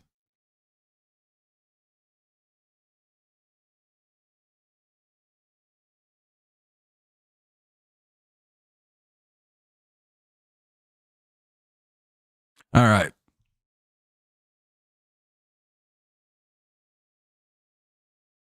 I wanted to go to this. Oh, why didn't you? You're just busy. It couldn't have been too expensive or anything like that. Torres, Green, and Malloy, top of the order for the Tigers here in the bottom of the 5th. They're up 3-1. They look to expand their lead. We'll see if they leave Charlie Morton in the game or if they go to a new pitcher here. Or if I forget if they already did. I don't think they did. Under the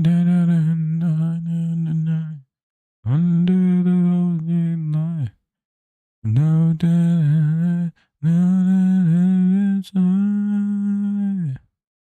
pretty good song by the Foo Fighters, Long Road to Ruin. Pretty good.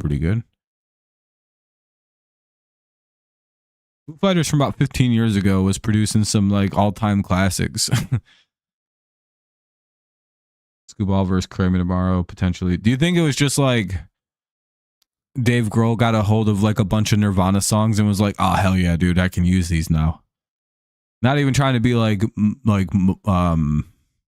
dark or anything. Just like, you think that's why like old Foo Fighters has like a wildly different feel than the newer stuff?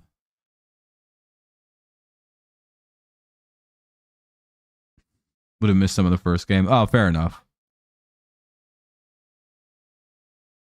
Hey, that'd be pretty good, Tom. That'd be pretty good. Scooball tomorrow. Sheesh.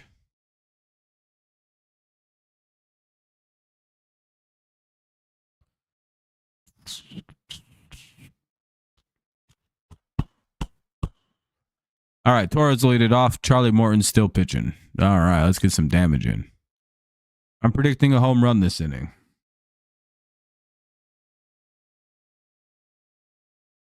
I mean, you could have, yeah. Plus, you would have gotten to see a night game. It was always fun to go. But it would have, probably been way better to get the full day experience out of it. Here we go, Tigers. Clap, clap, clap, clap, clap. Fouled away. 1-1, 1-1-1. Score is 3-1 Tigers. We're in the bottom of the 5th. To a 1-1 count for the leadoff hitter, Torres. 2-1. Ball misses high and away.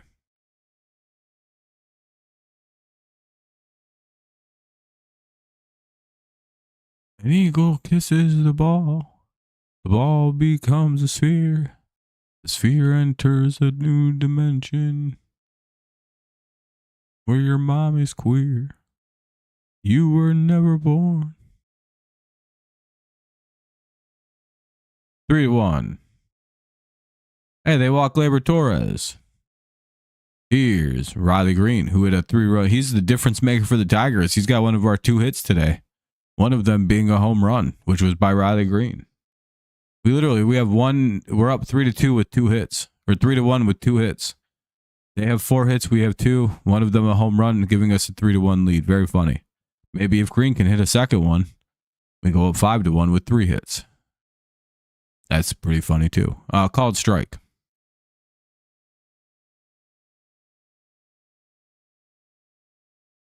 Come on, Riley. Ball in the dirt. It's 1-1. Runner holds at first. Yeah.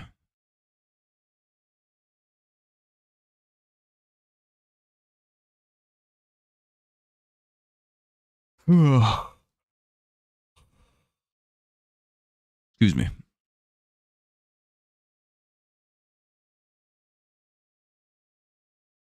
Bum bum bum bum bum bum bum bum bum bum bum bum bum bum bum.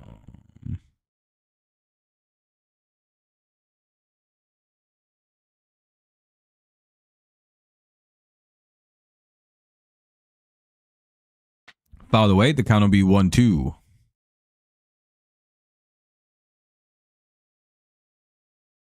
Damn, Green's out there swinging at some junky ass pitches. First one was not his fault. It was a pretty bad call.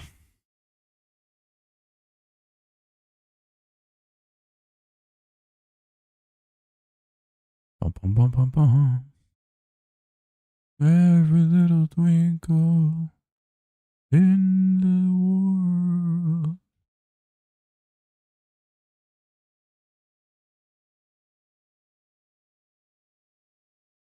Ball 2. 2-2 now for Rylson Greenson.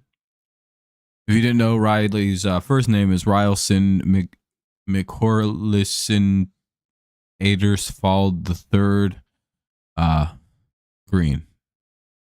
It's a family name.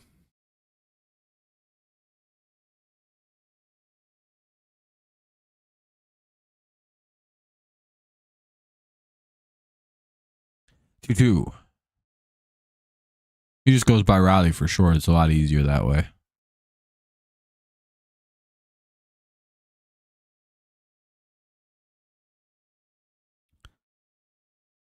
Two again. Good little bat brewing between Green and Morton. Green trying to get the better of him again. Will he do so?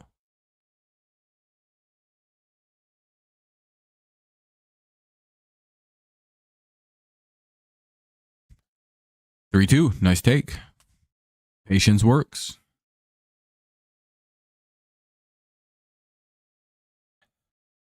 Got ourselves a full count runner at first. Nobody out. Little gap shot could do some damage. Foul it away. We'll get the 8th pitch of the at bat coming up. 3-2. The count will remain.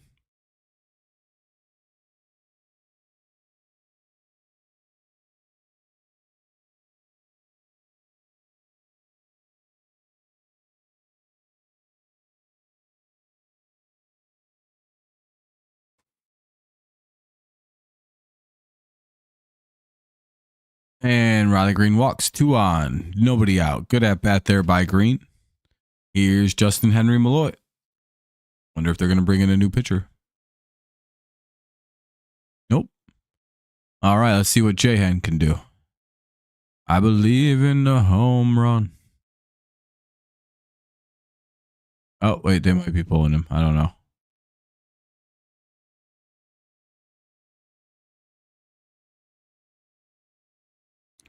Ooh. How are we doing on likes and everything? Now we have 22 likes. That's pretty good. I appreciate that, everybody. Thank you very much. Make sure you drop some, help the old stream out. Maybe get some people in here. Might help us out a little bit. Don't like that there's a mound visit.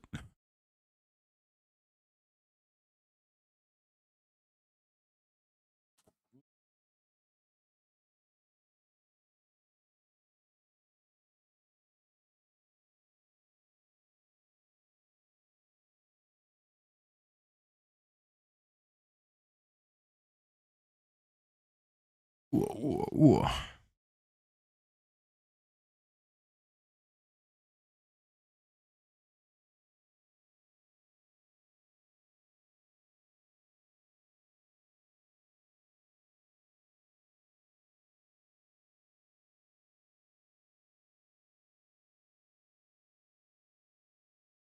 Called strike one.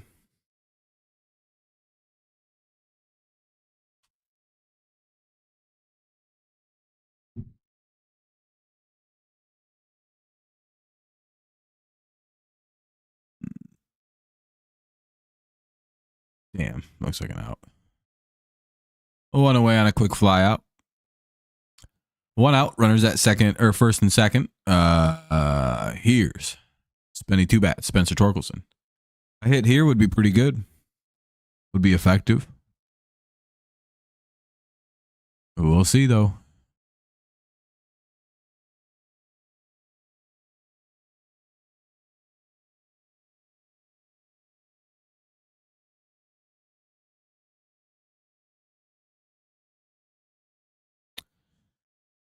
Fouled away, it's 0-1.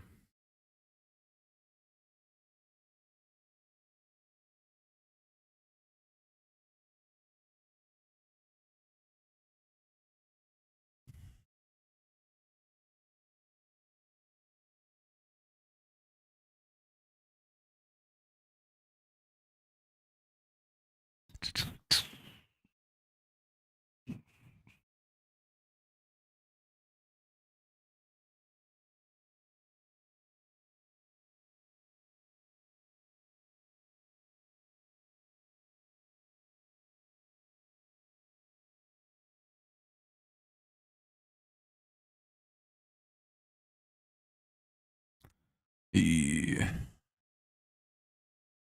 Looks like that's a double play. Yeah. Torque grounds into two. We'll head to the top of the sixth. 3-1. Damn. Well, not great. Torkelson grounds into a double play. Tigers inning comes to an abrupt close. It'll be Rutschman, O'Haron, Westberg, Rutschman, O'Haron, and Westberg here in the top half of the sixth.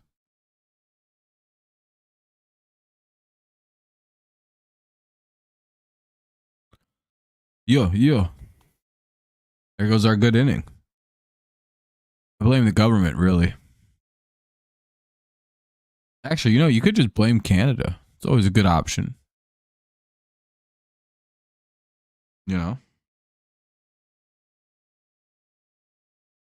Apparently that's going to be what this newest South Park season is going to be about. They're going to fuck around with Canada again. Should be pretty good.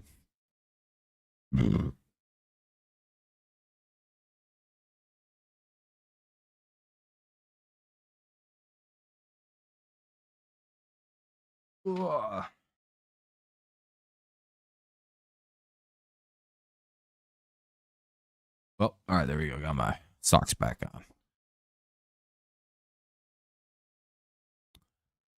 Rutschman, O'Haron, and Westberg here in the top half of the sixth. Tigers lead 3-1 and hope to kind of keep it that way this inning. We'll see if it holds out that way. We'll be like, hey, stay the score you were. Nobody wants a change in the score. Even Orioles fans want the score to stay the same. That's what they told me. I don't know why they'd lie about some shit like that, but that's what they told me.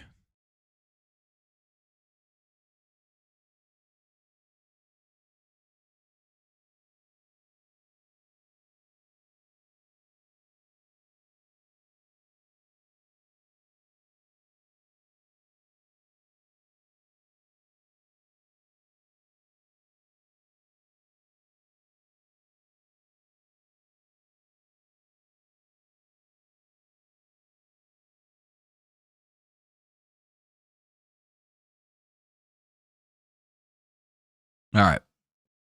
Oh, that's a leadoff base hit. That's not good. We got Rutschman on with O'Haron due up. Not good. One swing of the bat. This is a tie game. Back at 0. All knotted up. Dubs. Not great. Leadoff single. 0-1 here from Herder. Don't touch her. I won't hurt her.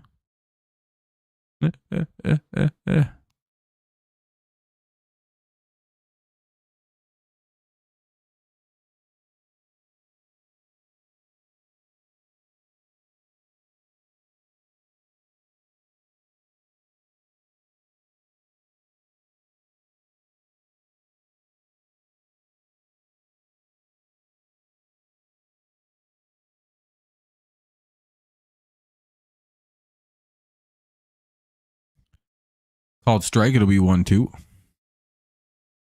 Come on, get some outs.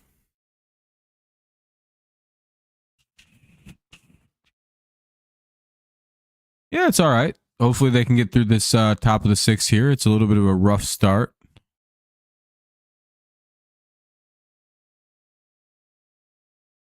Walk or a K or an out could be a start in the right direction though for this shit.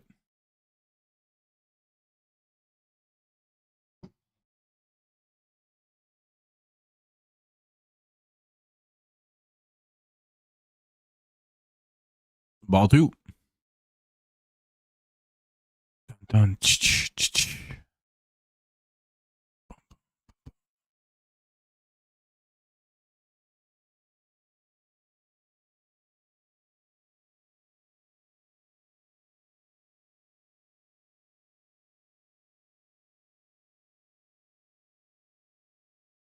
3-2.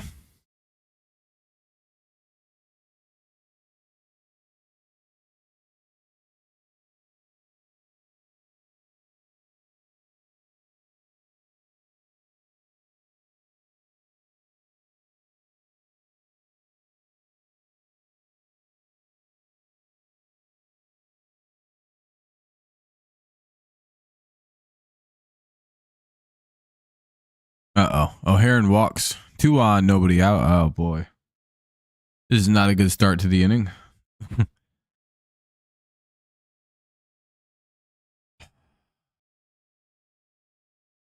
Really doesn't help that we're getting squeezed on a lot of pitching. Oh, fuck. Are they pulling this guy, too? Another pitching change. They're going to bring in Westberg, which means Detroit's probably going to go get a new pitcher with 2 on, nobody out in the top of the 6th. Go ahead, run at the plate. Fuck.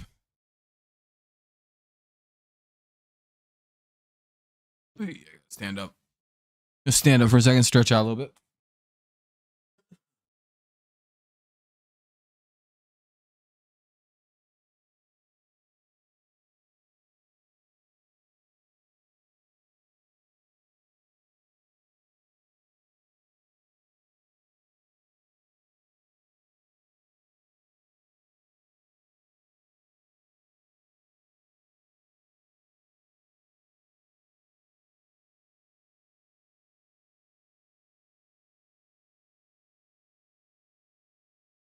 All right. We got a 1-0 count with 2 on.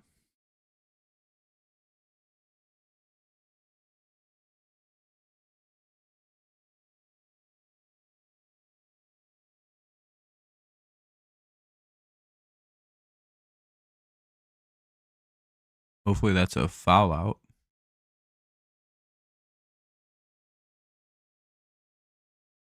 And no one can make a play. Cool. Foul ball. Runners have to go back. 1-1. Yeah.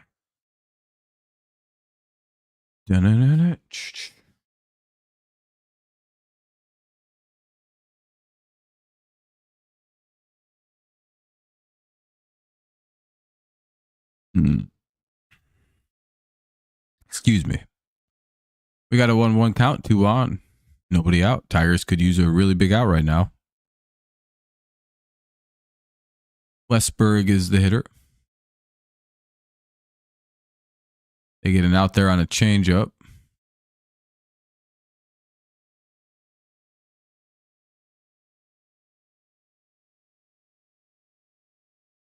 They get 1 out because Colt Keith sucks.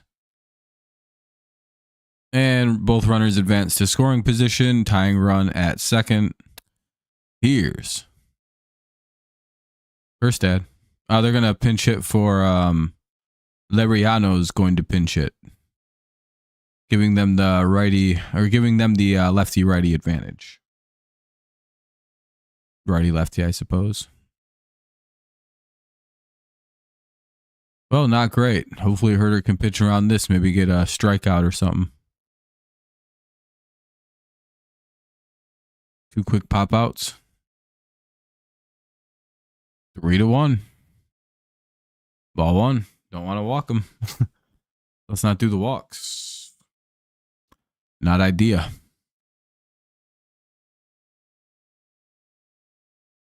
Don't win a lot of games that way.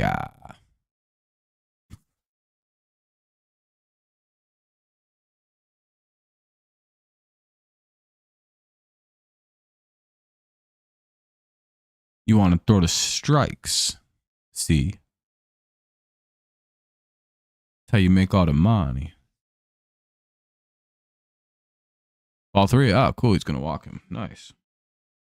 Man, we just are like, what's up with some of these calls, though, too, from the umpire?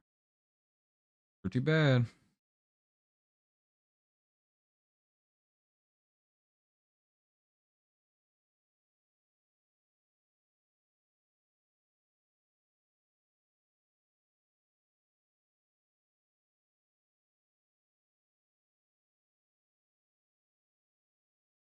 All right. Oh, yeah, that's in play runs.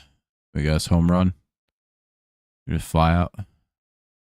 Looks like that'll be a pop sack fly. It'll be 3-2. Runner will have to go back to second. Run does score, though, so sack fly by Leriano tends to work out. Here's Mountcastle, runner at second. He wants to tie this game up. Will he get it done?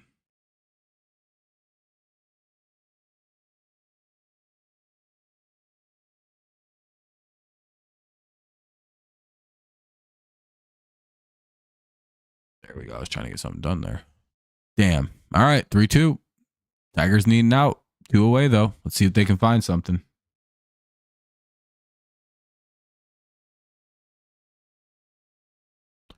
By the way, it's 0-1. If you can escape with the lead here, we're okay, because then we can go get some runs or something. But it's 3-2. Things are getting a little tough.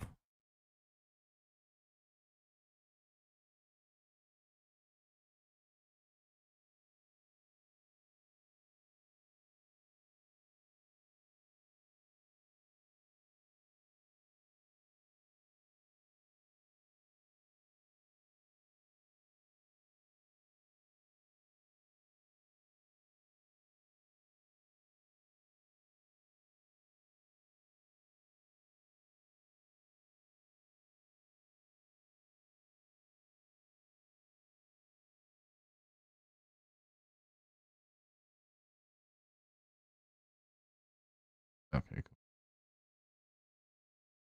Tom Fish gonna jinx us? I hope not. I went back to visit my dad. Oh, there we go. We get the strike, or we get the ground out. All right. Well, we escape with the lead. It's very slim, but we got the lead and we're out of there. Keith, McKinstry, and Nido here. 5, 6, and 7 for the Tigers. Bottom of the 6. We'll see what the how things play. I'm gonna go rip a dart for a few secs. I'll be back. Yeah, I'll be right back.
Dick. How's it going? Oh, it's all blurry now. Always happens. Right here. Settings. Deactivate. Reactivate. All right, now we're good.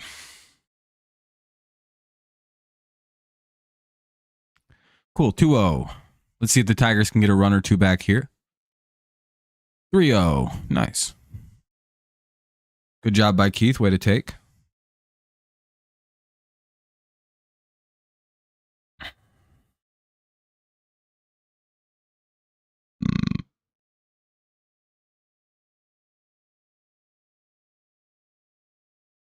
Three 3-1 and a pitch. You know, you always take 3-0 when you're struggling at the plate like Keith.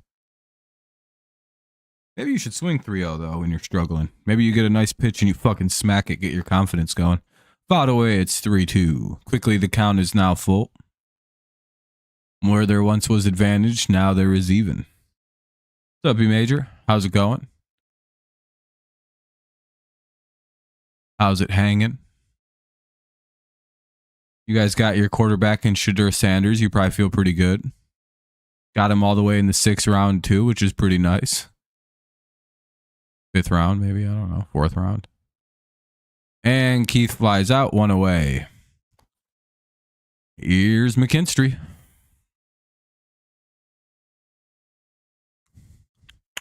Maybe we can get something gone.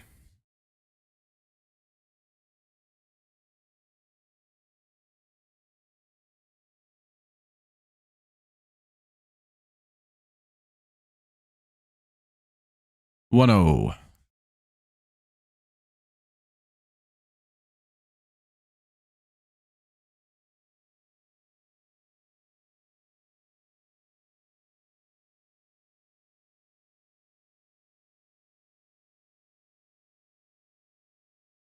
Hell yeah, McKinstry picks up a base hit. That'll put a runner at first. Now up is Tomas Nido. Why draft another? LOL, guess we didn't want him to go to the Steelers, but we aren't in the... Well, yeah, the reason you draft him is because you didn't really actually want to draft Dylan Gabriel. For whatever reason, I feel like he just got a humility humbling going on. They're going to pull Charlie Morton here by the looks of it. Is more what happened to Shadur. I don't... Because there's no way you justify taking Dylan Gabriel or that dude the Saints took, like Stowe or whatever the fuck his name is. Like, none of those guys are better than Shadur.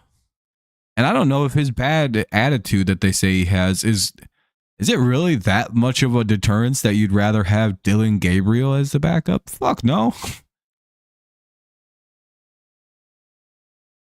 I feel like the Shadur thing will go down as one of the weirdest misses by a lot of teams that might have needed a quarterback. I get he's got kind of a piss poor attitude, but like, you know, he was just in college, and it's no different than like wide receivers. I don't know. I feel like that was way overblown, whatever happened with Shadur this weekend. I feel like a lot of teams really overthought that, but that's also somewhat his own fault, having only met with 5 teams, and then I genuinely don't think that's teams, guys, the NFL teams hate Deion Sanders. Yeah, they hate primetime. Yeah, teams genuinely don't like dealing with Deion Sanders. He's just an annoying helicopter parent that isn't in the NFL's Hall of Fame, isn't one of the most respected players in league history, isn't one of the most notorious, like most prolific players in league history, isn't one of the greatest athletes of the 21st century. Yeah, no, why would you want to deal with Deion? Ugh. You know, the guy who played in a World Series and a playoff game or in an NFL game and a fucking baseball game in the playoffs in the same day. Yeah, you don't want that guy around. What could he teach your young football team? That's a silly thing to say. No, the reason he didn't get drafted is because of his really weird pre-draft situation. That's where they fucked up. He met with 5 teams. He only met with the teams picking. He only wanted to meet with the teams in the top 5. because he was sure he was going to go there. He didn't do a combine. I think he refused his pro day. Like, teams were just like, we don't know what you are, dude. You didn't meet with any of us. It's not a coincidence that the Browns drafted him. You know what I mean? Because they're one of the few teams that actually met with him. And then they drafted him. I don't know. I think if stupid Shedeur had gone and met with all of the teams, he would have been drafted a hell of a lot sooner. Like, if he'd have met with the Saints, did he ever meet with them? I don't think he did. Had he met with New Orleans, he might have got drafted there.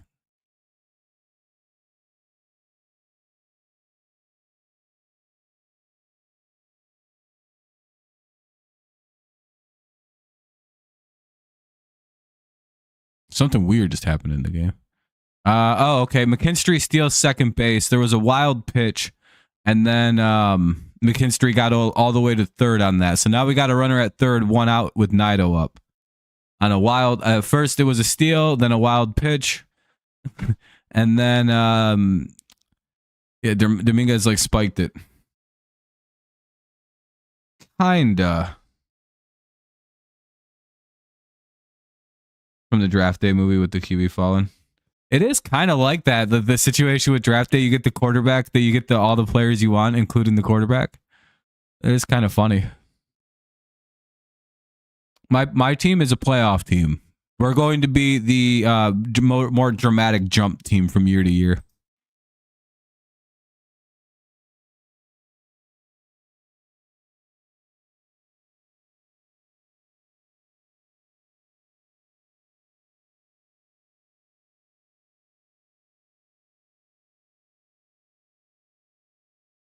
Should be a good year.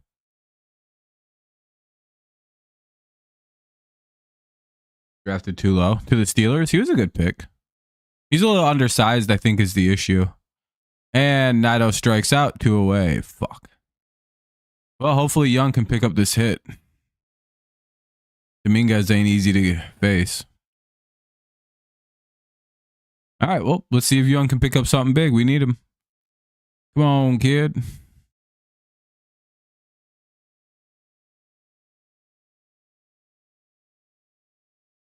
Come on now. Drive a little hit into a gap. Or just a single, really. Ball one. Yeah, I think so. I think we'll win one. If we have another offseason like we had this offseason, do you understand how good of an offseason the Patriots have had? Go look up all of our additions. I can tell them to you if you'd like.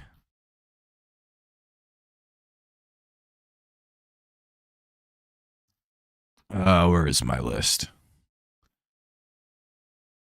Obviously, like Will Campbell, we added the running back Henderson.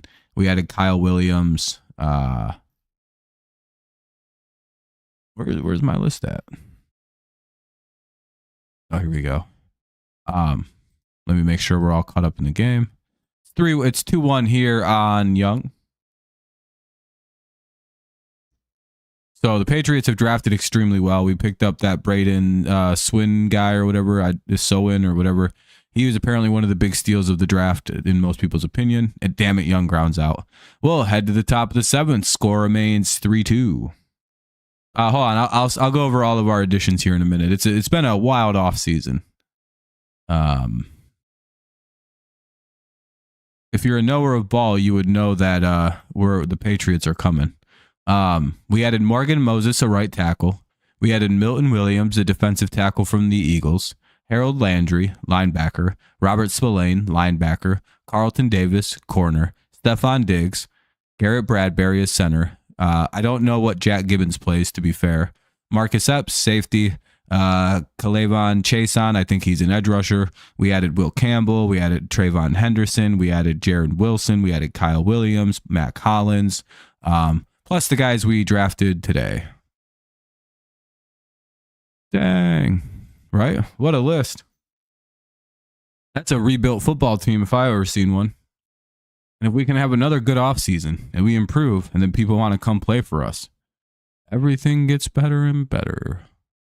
Holiday, Urias, and Mullins, 8-9-1 here in the top of the 7th. Yeah, I think the Patriots had a real good offseason. We have a new coach in Mike Vrabel, New coaches all around. I think the sky is the limit. We took the Lions defensive line coach and turned him into our defensive coordinator. Very excited about that. Very, very good defensive line coach Detroit had. He brings a lot of that aggression to Detroit. He brings that over with him, which is nice. Very excited. We got Josh McDaniels running the offense in the role he was only designed to do.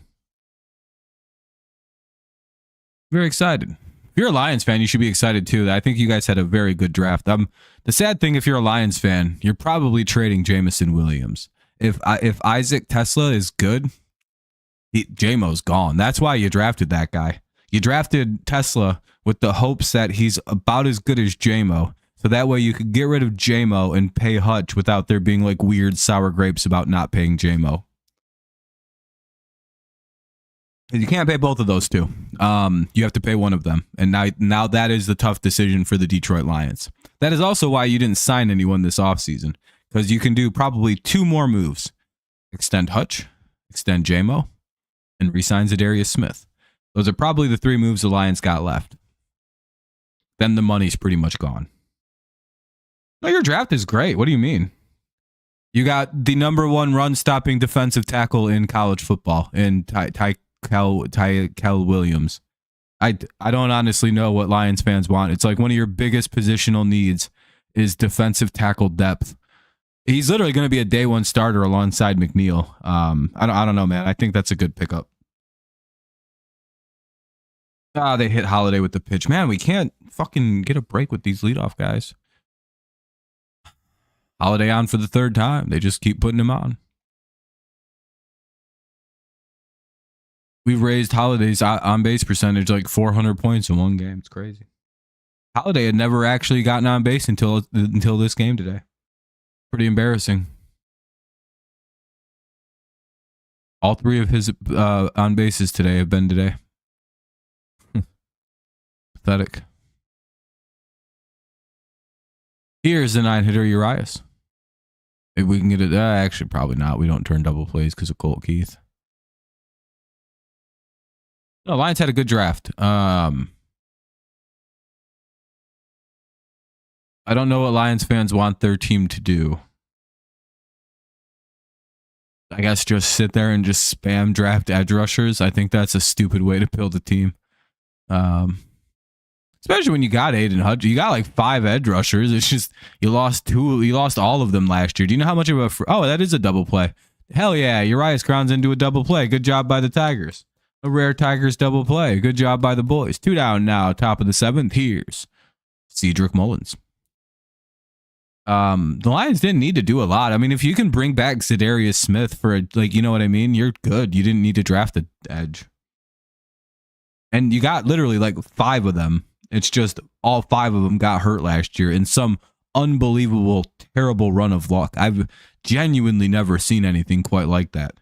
Your first string got hurt. Your backup, your other like side of the edge rusher guy got hurt. Both their backups got hurt. And it's like, what the fuck? That shouldn't happen. And that probably will never happen again. That's crazy bad. 2-0. So again, I don't know what Lions fans want. It's like, you guys have depth. You needed to draft some linemen to replace the fact that your line is starting to get a little old. Because some of them pieces were drafted in like 15, 16. So the number one thing next year for the Lions is you have to draft a tackle. That's going to be your number one pick next year. Probably even have to move up to go get that tackle, but you should go get the tackle to replace Decker, or to have him ready to go when Decker is ready to step away. And they walk Mullins. Fuck. They tried to get him to chase up and in, but he wasn't interested. Here's Henderson. Damn, Herder's just out here just playing with fire. Oh, they pulling him. Oh, I hate this so fucking much. Most likely Tyler Holton. Oh, Sean Gunther. Ah, look at who it is, our friend.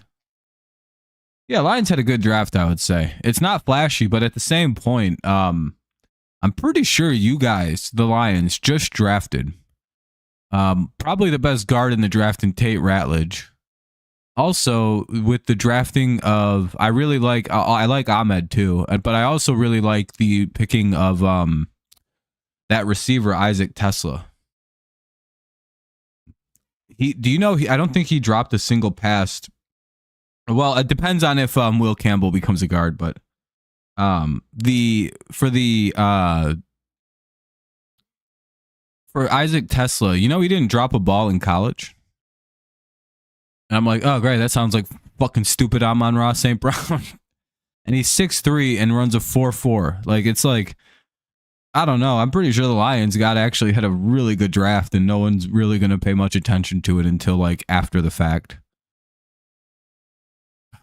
To sit through a fucking 2-out pitching change. I hate it so much. Yeah, Lions had a good draft. Patriots probably won the draft, unfortunately for everybody. We definitely, it's hard to argue with me that we got probably one of the best running backs. Probably a little bit better of a back than J&T, but we don't have to talk about that.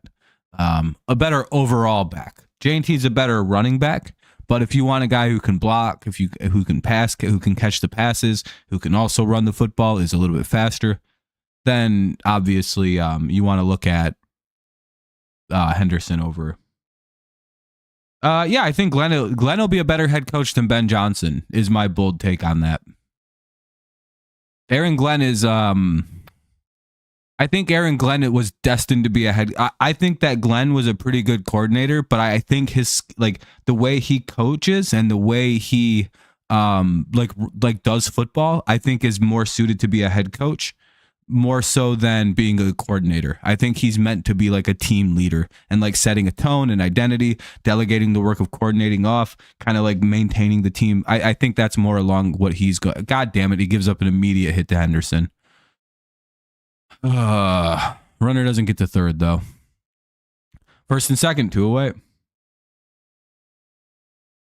Yeah, the Ohio State running back, Trayvon Henderson. He'll probably be our starting running back. I think Ramondre is going to be our backup now, Ramondre Stevenson.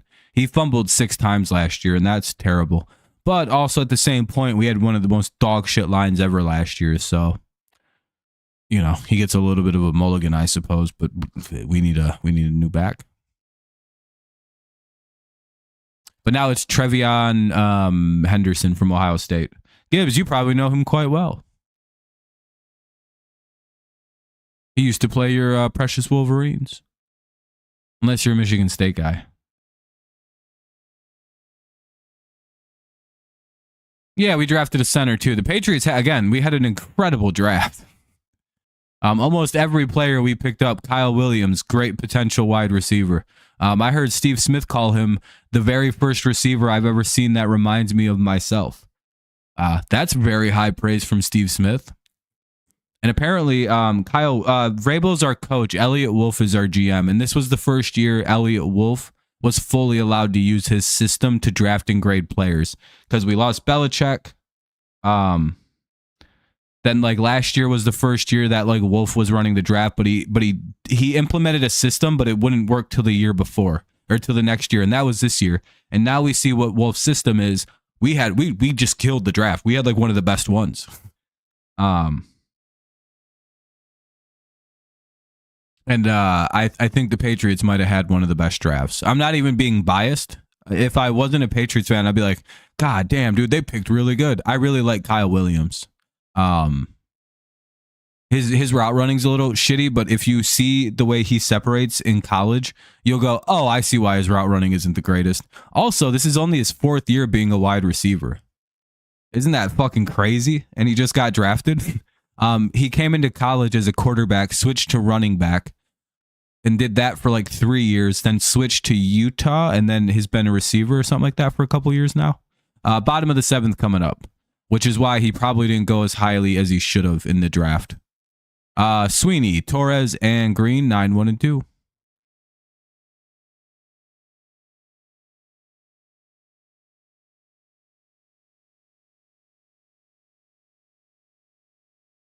Yeah, maybe. I think that the Shadur Sanders thing was NFL teams trying to humble him a little bit. I think that's what that was. I think the Browns always intended on drafting him, by the way. And had he not been a big fucking retard, he would have been the 5th or 2nd overall pick of the draft. Genuinely, if this guy had a slightly better attitude, I'm pretty sure, like, had he met with all the teams that he's supposed to, you know, gone on all those visits, you know, been a little bit more, like, willing to do a Pro Bowl or, like, a pro day or something, I guarantee he goes in the top 5 where he should have this year. Like, are you going to look me in the face and tell me that you genuinely think Jackson Dart's a better NFL quarterback option than Shedeur Sanders? If so, that's crazy. Like, Jen, you don't actually even believe that. You're just saying shit. You're just hearing yourself talk. Yeah, that's what I mean. He was being a fucking idiot. His attitude got him humbled because, again, skill wise, he's just as good as fucking Cam Ward. Cam Ward's not even like any better than Shedeur. I'd actually probably take Shadeur's skilled talent more than I would take Cam's because I don't really care about running.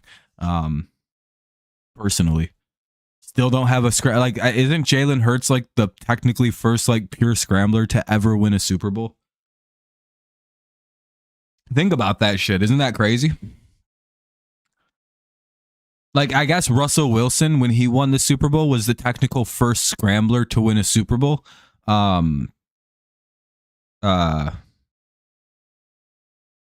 do you mean 2 different types of wide receivers? Oh yeah, that's 2 different types of receivers. The one they took in the 2nd or in the 3rd round is to replace Jameson Williams as the as a go out. He's 6'3" with a huge body and runs 4.4. Yeah, that's called the Jameson Williams replacement receiver, and the other guy might just be a slot receiver. But the Lions finally found their big body fast receiver that they've been dying to get their hands on, and it's Isaac Tesla. And he's a local kid. It's one of them things. It's just I feel so bad for Jameson Williams though, because they're gonna dust that dude. Because it's like they have to make a tough decision. The Lions do. Do you pay Hutch or do you pay J-Mo? Can't pay them both. Unless they increase the salary cap by 50 mil, the Lions just sign them both, which is probably what's fucking going to happen. Well, I think J-Mo's out after this year, right? That would be his, unless they franchise tag him, which I don't think the Lions, I don't see the Lions as a franchise tagging team. I think they're probably going to broom him. Yeah, obviously, but like maybe you try to hold on to J-Mo because maybe the salary cap goes up like 30 million and you can afford to pay J-Mo.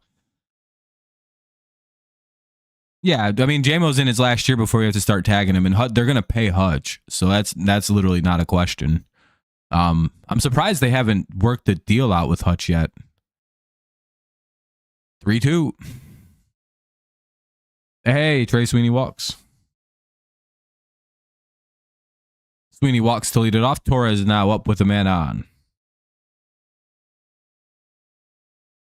Yeah, because this is 4th year, then they have the 5th year. And with Hutch, it's a similar 4th year entering 5th year. Yeah, I know. It's not their 5th year yet. It's their 4th years that they're entering, but like the 5th year they'll be there next year technically. Most likely they trade J-Mo before that 5th year. Like, you know what I mean? Like it's either this year or in the offseason. They probably trade him. Especially if Isaac Tesla turns out to be a good player. That's kind of the impetus. But if Tesla sucks, then they're just gonna have to kind of figure it out. Every Lions fan has said that about every single Brad Holmes draft since he started drafting for the team.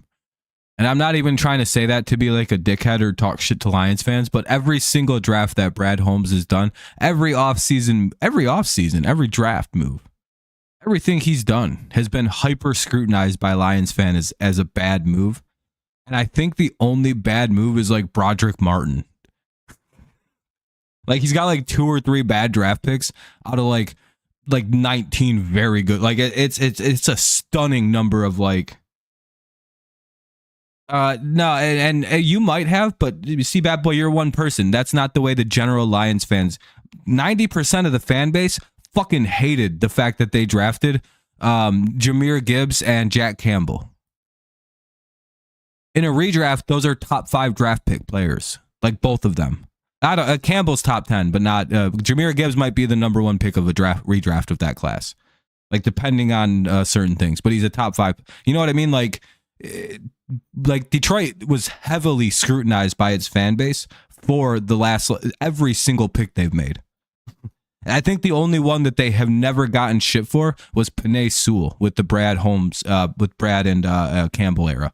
I think that's the only one that everybody hasn't been very fucking pissed off about. Again, there's some people that like the moves, whatever. Hey, Jody. Yeah. I wasn't able to do them. It's been a little busy, but I'm a little bit more freed up now, now that the semester's come to a close. So I should be able to do them a lot more. Sometimes I might not, just because things pop up. But and again, it wasn't the worst pick of all time. There's been worse, but like for a 3rd round pick, it wasn't great. That's his worst pick.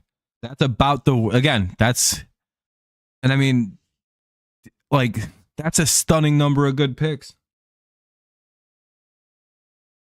You know how the 21 draft class is considered one of the worst draft classes in modern history? The Lions got all the good players from that class. There's like 8 good players, and the Lions got 4 of them. I'm not even kidding. Like, I think there's been 8 or 9, maybe 10 Pro Bowlers from that, and most of them have been Lions. It's just like, oh yeah, that is pretty true. That was a really bad class. I think Hutch's draft class just fucking ended up sucking ass, except for literally like Hutch, J-Mo. I think Kirby Joseph was in that class. Like, yeah, a lot of people thought the Lions should have drafted Justin Fields, and when we didn't, everyone's like, "What a fucking!" It's like, I don't know. I think this guy knows what he's doing. Riley Green flies out. That'll be the first out of the inning. Here's Malloy with 2 on, 1 away, bottom of the 7th.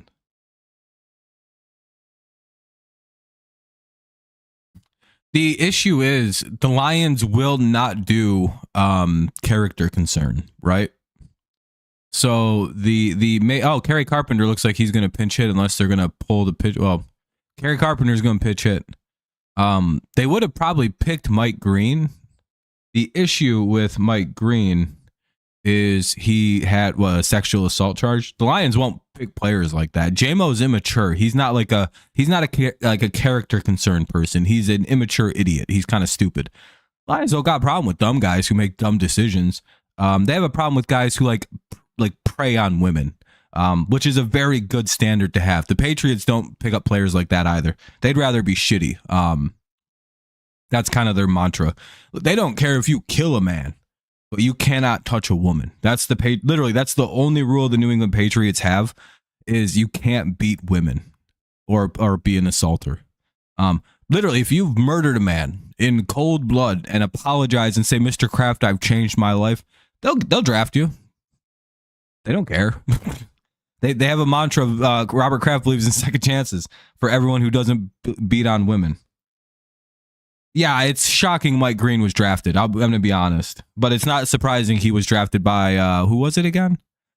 Because it's one of them teams where it's like, ugh, yeah, of course. Was it the Ravens? I think it was Baltimore, wasn't it?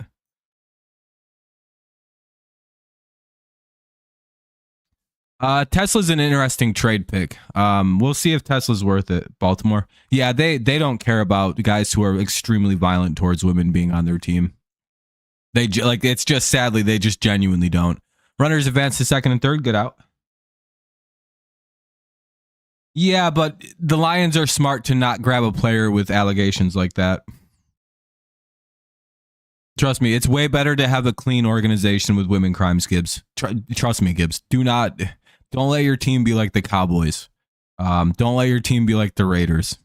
Make sure as a fan base, Patriots fans won't let women beaters play. Like, we all romantically love the idea of Tyreek Hill joining the Patriots, but he can never come. He can never join our football team. Even when as crazy as AB was, he never really beat up women. He was just kind of, as soon as he started throwing the dicks around, and that was post-Patriots stuff. Yeah, that's the thing. Like, you have to have faith in your GM who's not yet failed you. And that'll be a 2-run double by Spenny Torkelson. Hell yeah, Torque. Dude, my GOAT comes through again.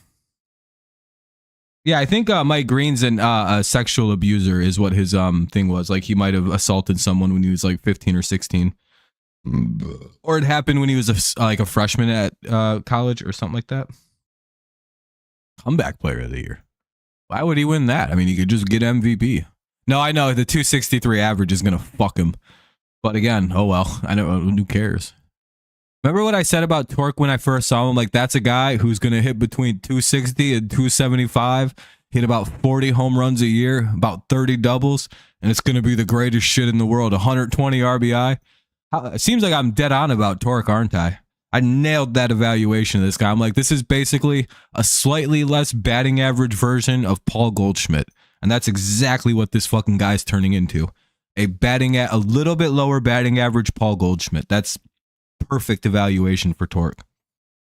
He's like a better fielder than Goldie. Yeah, probably. I think he's going to be better. But I think Torkelson himself is a more powerful hitter than Goldschmidt. Yeah, I think Paul Goldschmidt is the best comparison for Grant Wolfram is in the game, is the best comparison for Torkelson. He's quite the there's a comeback player of the year in baseball. Yeah, that'll probably be Torkelson then. 100% it'll be Torque, but I really like that Torkelson's finally turning it around.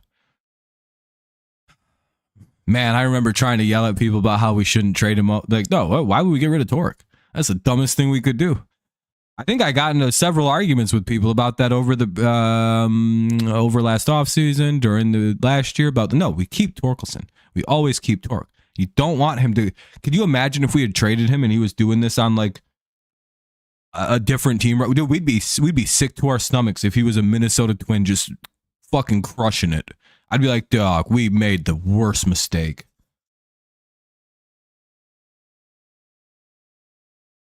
Yeah, we had stupid ass fucking Pete Alonso just hitting 210. Be like, oh, damn it. This guy sucks. Torque's winning comeback player of the year and shit. It's like, no. I'm glad we didn't give up on him and he won his job back. Andy Ibanez will hit for Colt Keith to counter the pitching change. Wolfram's the pitcher, though. We have a runner at second. 2 away. Here's Andy Ibanez, who needs a big hit.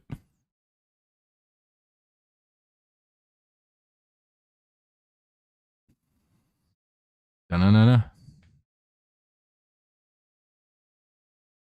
Come on, Andy, driving a run here. We could use it. More cushion. 5-2 Tigers lead after a decent inning.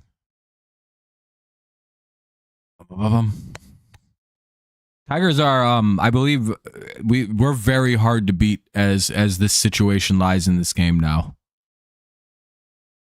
Like the Orioles are in a very, very weird bad spot to be in a baseball game. New York baseball fans, oh yeah, they're. It's crazy because they're simultaneously also some of the smartest baseball fans that exist in all of sports. It's the weirdest. Dude, New York baseball fans are the craziest kind of hodgepodge of fans. Because again, like you said, they got some real fucking idiots that root for them teams. But at the same time, almost all of the great media people are gigantic Yankees fans. It's you know what I mean? It's very baffling how that tends to play out. But again, they're also the biggest fan, like they're the biggest team, so that's not that surprising. Oh, we got Will Campbell. Oh yeah, you guys. Yeah, well, you know what? We didn't have an offensive line last year. Arminian, you don't understand how bad our line was last year. We could replace everybody, and it'd be a good thing. Like if we did not keep a single starter from last year, it wouldn't be that bad, except Michael Onwenu. He'll be our right guard. We have a right guard. Everybody else, replace him. Like most likely, our line is going to be Will Campbell, Cole Strange, or somebody else.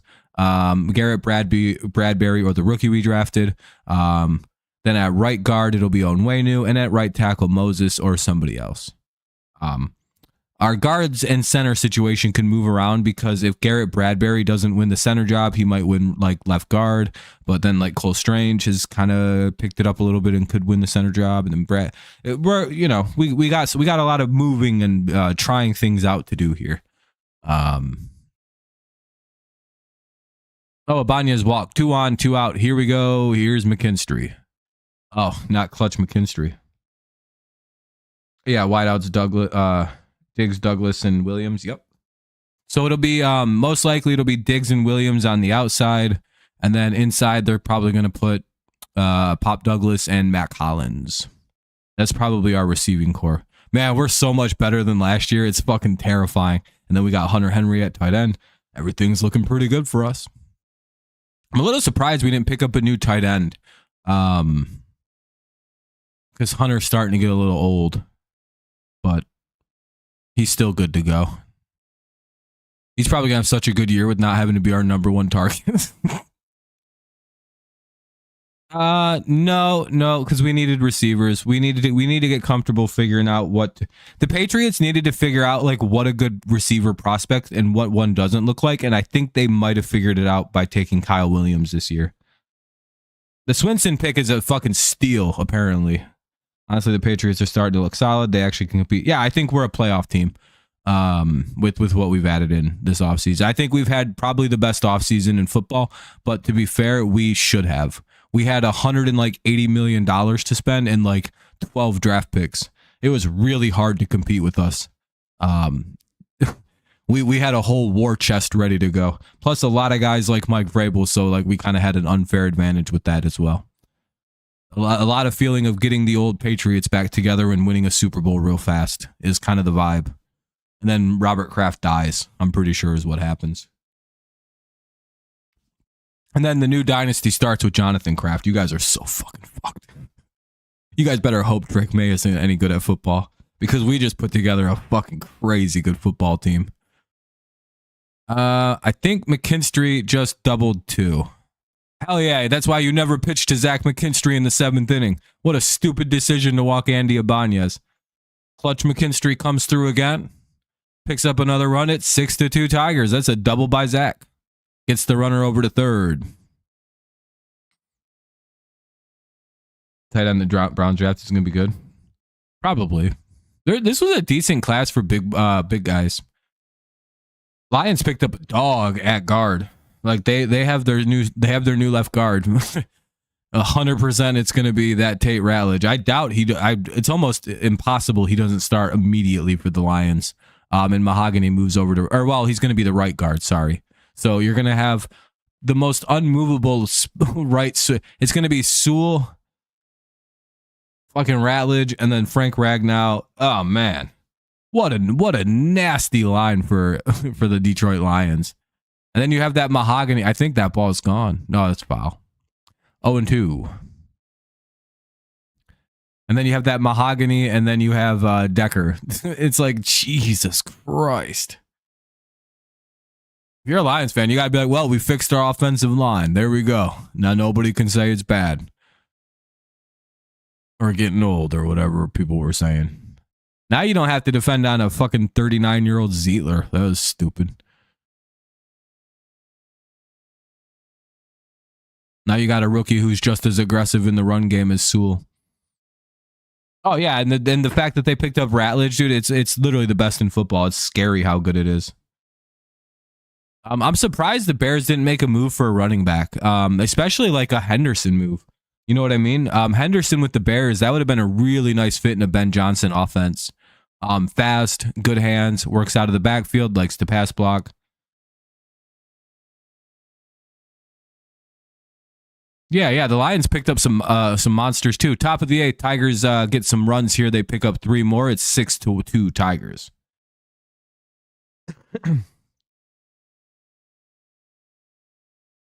I don't know, Max. The Tigers are just playing some good ball. Everything seems to be going pretty good.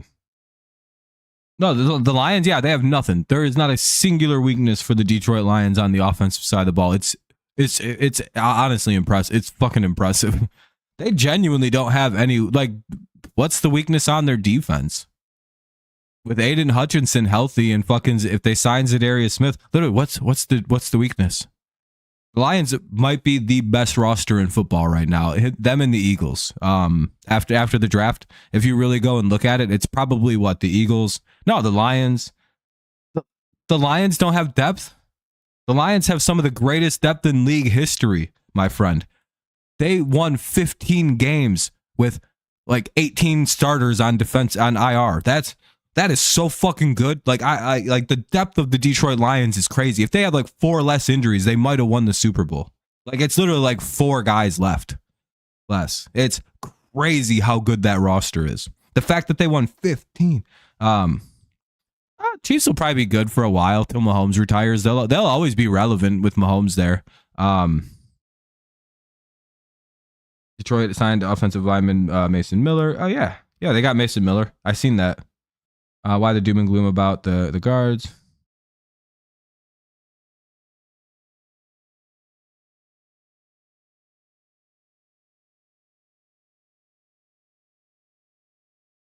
Max has been very doom and gloom about the Tigers winning the division since before the season started. I think the Tigers genuinely intimidate Max, and I'm not sure why. Because I still think it's your guys' division to lose personally, but like we're having a very good start to the year. However, our pitching is absolutely lethal in Detroit. I didn't expect us to be this good at pitching. It's oppressive how good, like not impressive, but oppressive how the Tigers pitch to people. 6-2. What they did to the Padres, the best offense in baseball, like literally. Padres were scoring like 8 runs a game, just shitting on people. And they showed up in Detroit and got like 8 runs in the series. That's fucking crap. We shut the Padres out one game. That's insane. That's the best offense in baseball by like a country mile. It's the best in baseball. No, our team ERA is the best in baseball. And the funniest part about our team ERA being the best in baseball, if you take out the like 9 ERA of Kenta Maeda, our ERA goes to like 3.2. It's like we're so far like no, I think it's a 2.82 if you take away Kenta. I think our team ERA drops to like a 2.82 or something. Like it's like ridiculous how good of a team we have. All of our starting pitchers, I believe, are still at under 3, except for Reese Olson, who's now at a 3.28. So there's a good shot that if everyone has another good week and Reese Olson goes out and has another good start, we'll have all of our starters under 3 ERAs. You win a lot of games with that. No, this is the best rotation the Tigers maybe have ever had as a franchise. I get like we had two real good guys in 2014-13, but like fucking Anibal Sanchez wasn't that good. Neither was Doug Fister. They went on to win World Series as like the 4th and 5th options on those teams. Just like, you know what I mean? Like we have like 4 or 5 guys who are like potentially all legitimately aces.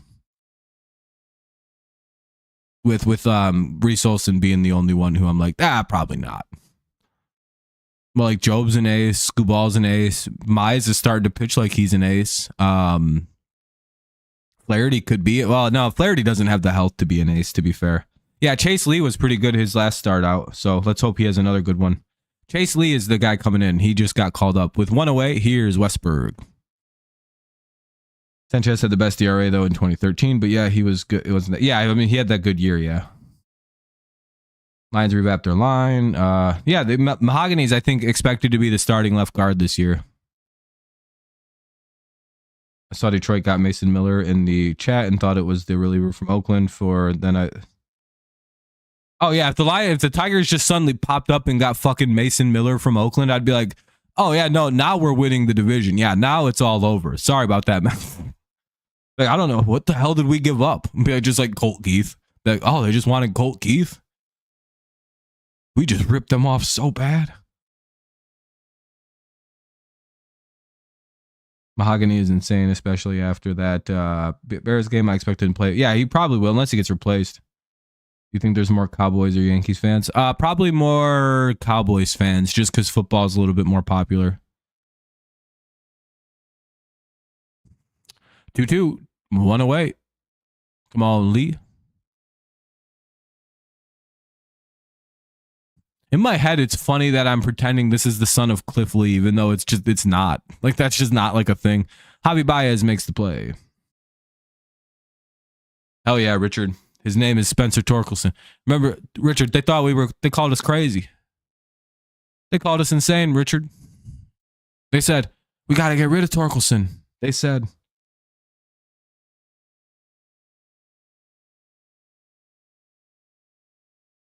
They said Torkelson's washed.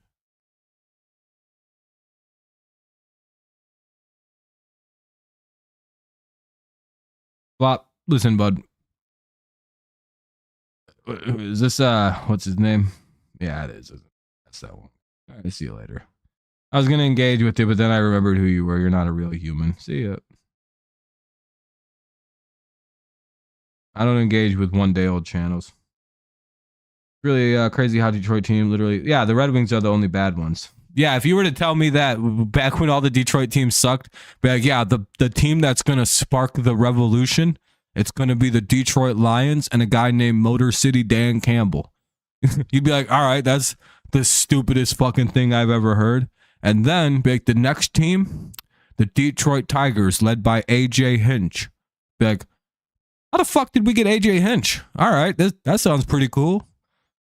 And then it'll be the Detroit Pistons after they won 14 games. They'll triple their win total in 1 year. How about the Red Wings? They'll be still bad. I don't know.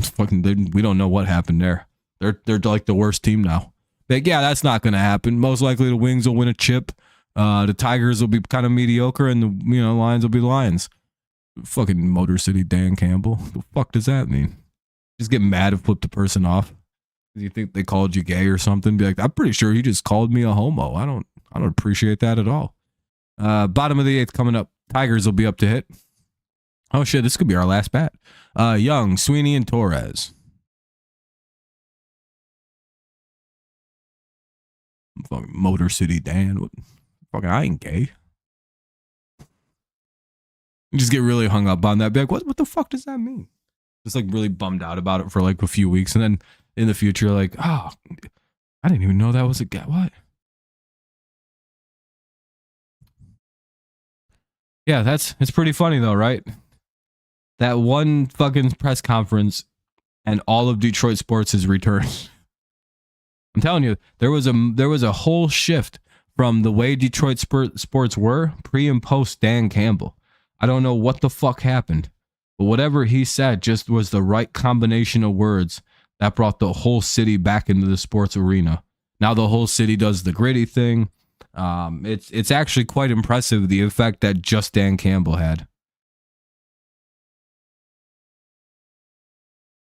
Oh, yeah, exactly, Arminian. Yeah, you just want to see how good the team you have is. Now you got to wait till like rookie camp. It's like, Selby is the pitcher for the Orioles here in the bottom of the 8th. Tigers up 6-2. They hope to add to their lead before the top of the 9th. We shall see. I'm so glad my headache went away. That was so bad earlier. I was in such a shitty fucking tired mood because whenever I get a headache, I get sleepy. Like I just want to go to bed. Like whenever my head hurts, I'm like, I'm just going to go to sleep. Because I usually wake up and I'm fine. Even if it's like 5 to 10 minutes, I'll just close my eyes and kind of crash out for a sec. And usually I wake up or kind of like come to it. I'm completely fine. Usually it's just like pressure headaches and shit like that I get. So I just kind of like,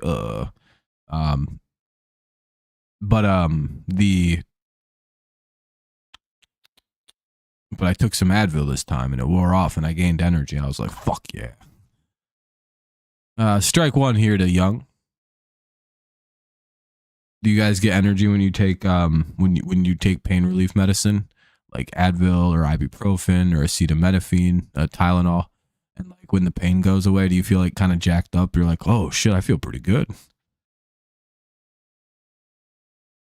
Who's my favorite pick? I really like Kyle Williams. I think he's going to be very good. I really like him. I think he's I think he's a quiet steal of the draft for the receiver. I think he's the second best receiver. Jace Young strikes out one away. And he went, and I think the Patriots finally got one of those receivers that everyone's gonna be like, oh, dang, look how good of a pick that was. And everyone's gonna be really stoked on us and jealous about how good we draft wide receivers.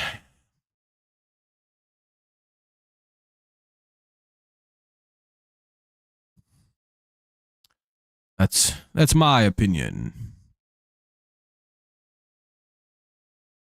Call a strike.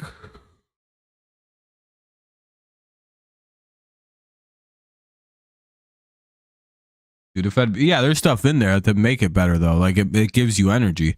I just take a fucking just the normal ass ibuprofen. I'm like, ooh, feeling good on a Sunday. What's up, Jonathan? Saturday, I guess. I think it's really funny just to make up what, you know why I think it's Sunday? I think it's because today is the last day of the draft, right? In my head, I think it's like it's Friday through Sunday, not Thursday through Saturday. So I'm like, damn, dude, why?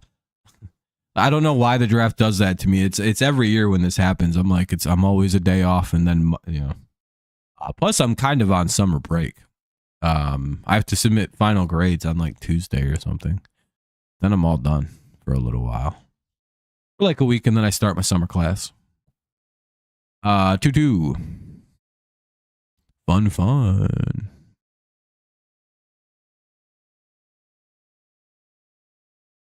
Do. Chard. Do. Chard.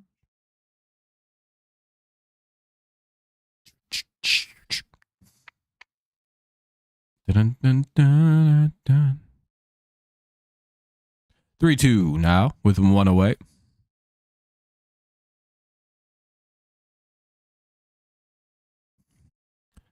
Do.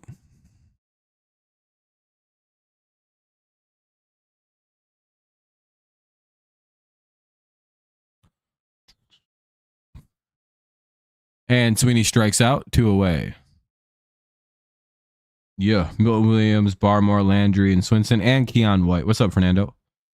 Yeah, dude, our defensive line is nasty. Plus, we added Robert Spillane to play linebacker, which is really good. And we have Carlton Davis and Christian Gonzalez in the secondary alongside Kyle Duggar as a safety. Our team's good. Like, my team is really good now. Here's a list of our offseason additions: Morgan Moses, Milt Williams, Harold Landry, Robert Spillane, Carlton Davis, Stephon Diggs, Garrett Bradbury, Jack Gibbons, Marcus Epps, Kaylavon Chasen, Will Campbell. Draft picks after that. The Patriots had a very good offseason. Oh, Shiloh Sanders is signing with the Bucks.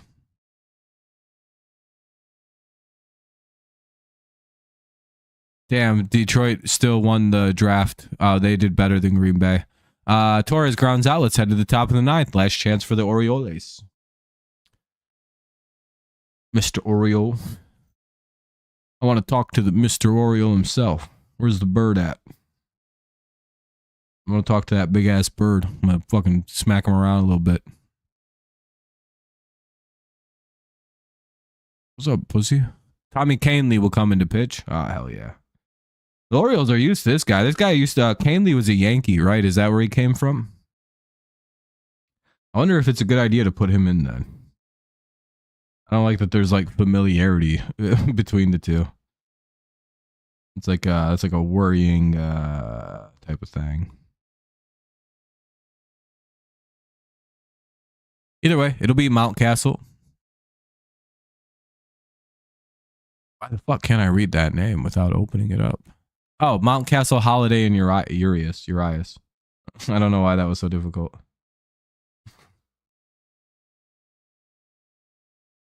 I fumbled, swinging hard on that one. Either way, top of the ninth. Could be all we wrote.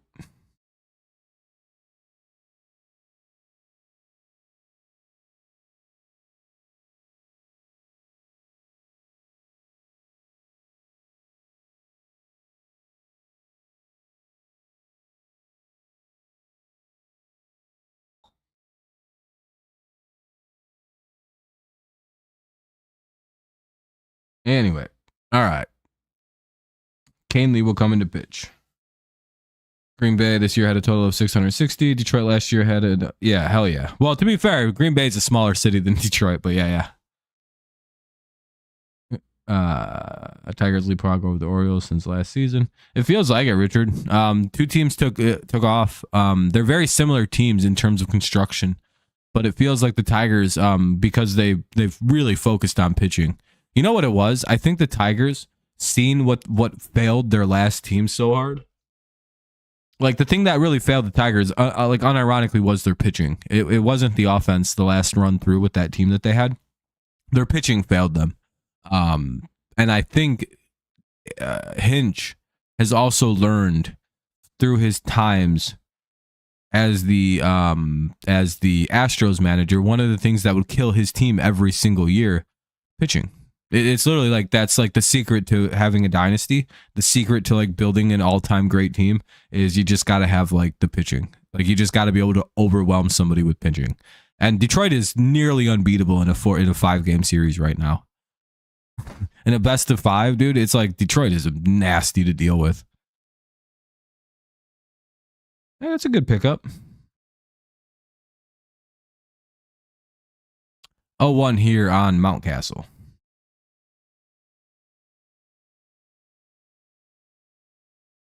Detroit this year than he has had in 12 years. He wasn't a closer. We just turned Tommy Canely into it. We were like, hey, Canely, do you want to close games for us? He's like, yeah, sure. That sounds pretty fucking fun. That's actually what I wanted to do in baseball. It's because fucking Foley got hurt and he just was having I'm so sad about Foley. I hope he gets healthy and is ready to go soon. He was a setup guy. Hey, now he gets a shot to close.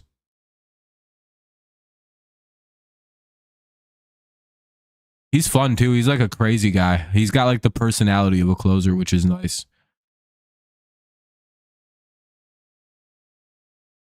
And Holiday grounds out, 2 away. 2 down here in the top of the 9th. 6-2 Tigers holding strong.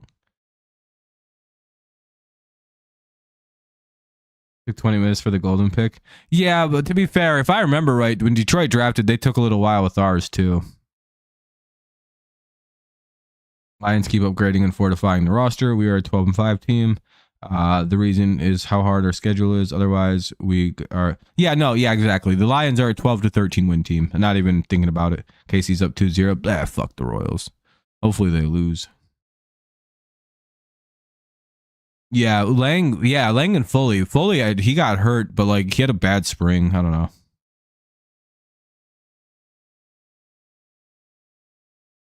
And 4 number 2s. Yeah, exactly. Well, to be fair, Job looks like he's going to be an ace. And Mize is starting to pitch like an ace again. Olsen's a 2 or 3 in a rotation. And Flaherty's always going to be a 2 because of the health issues. But Tigers potentially do have 3 aces on their roster in Job, Mize, and Skubal. Skubal should be, or Mize should be an ace. He's got no fucking excuses. He's a 1 of 1. And he's finally pitching like it too.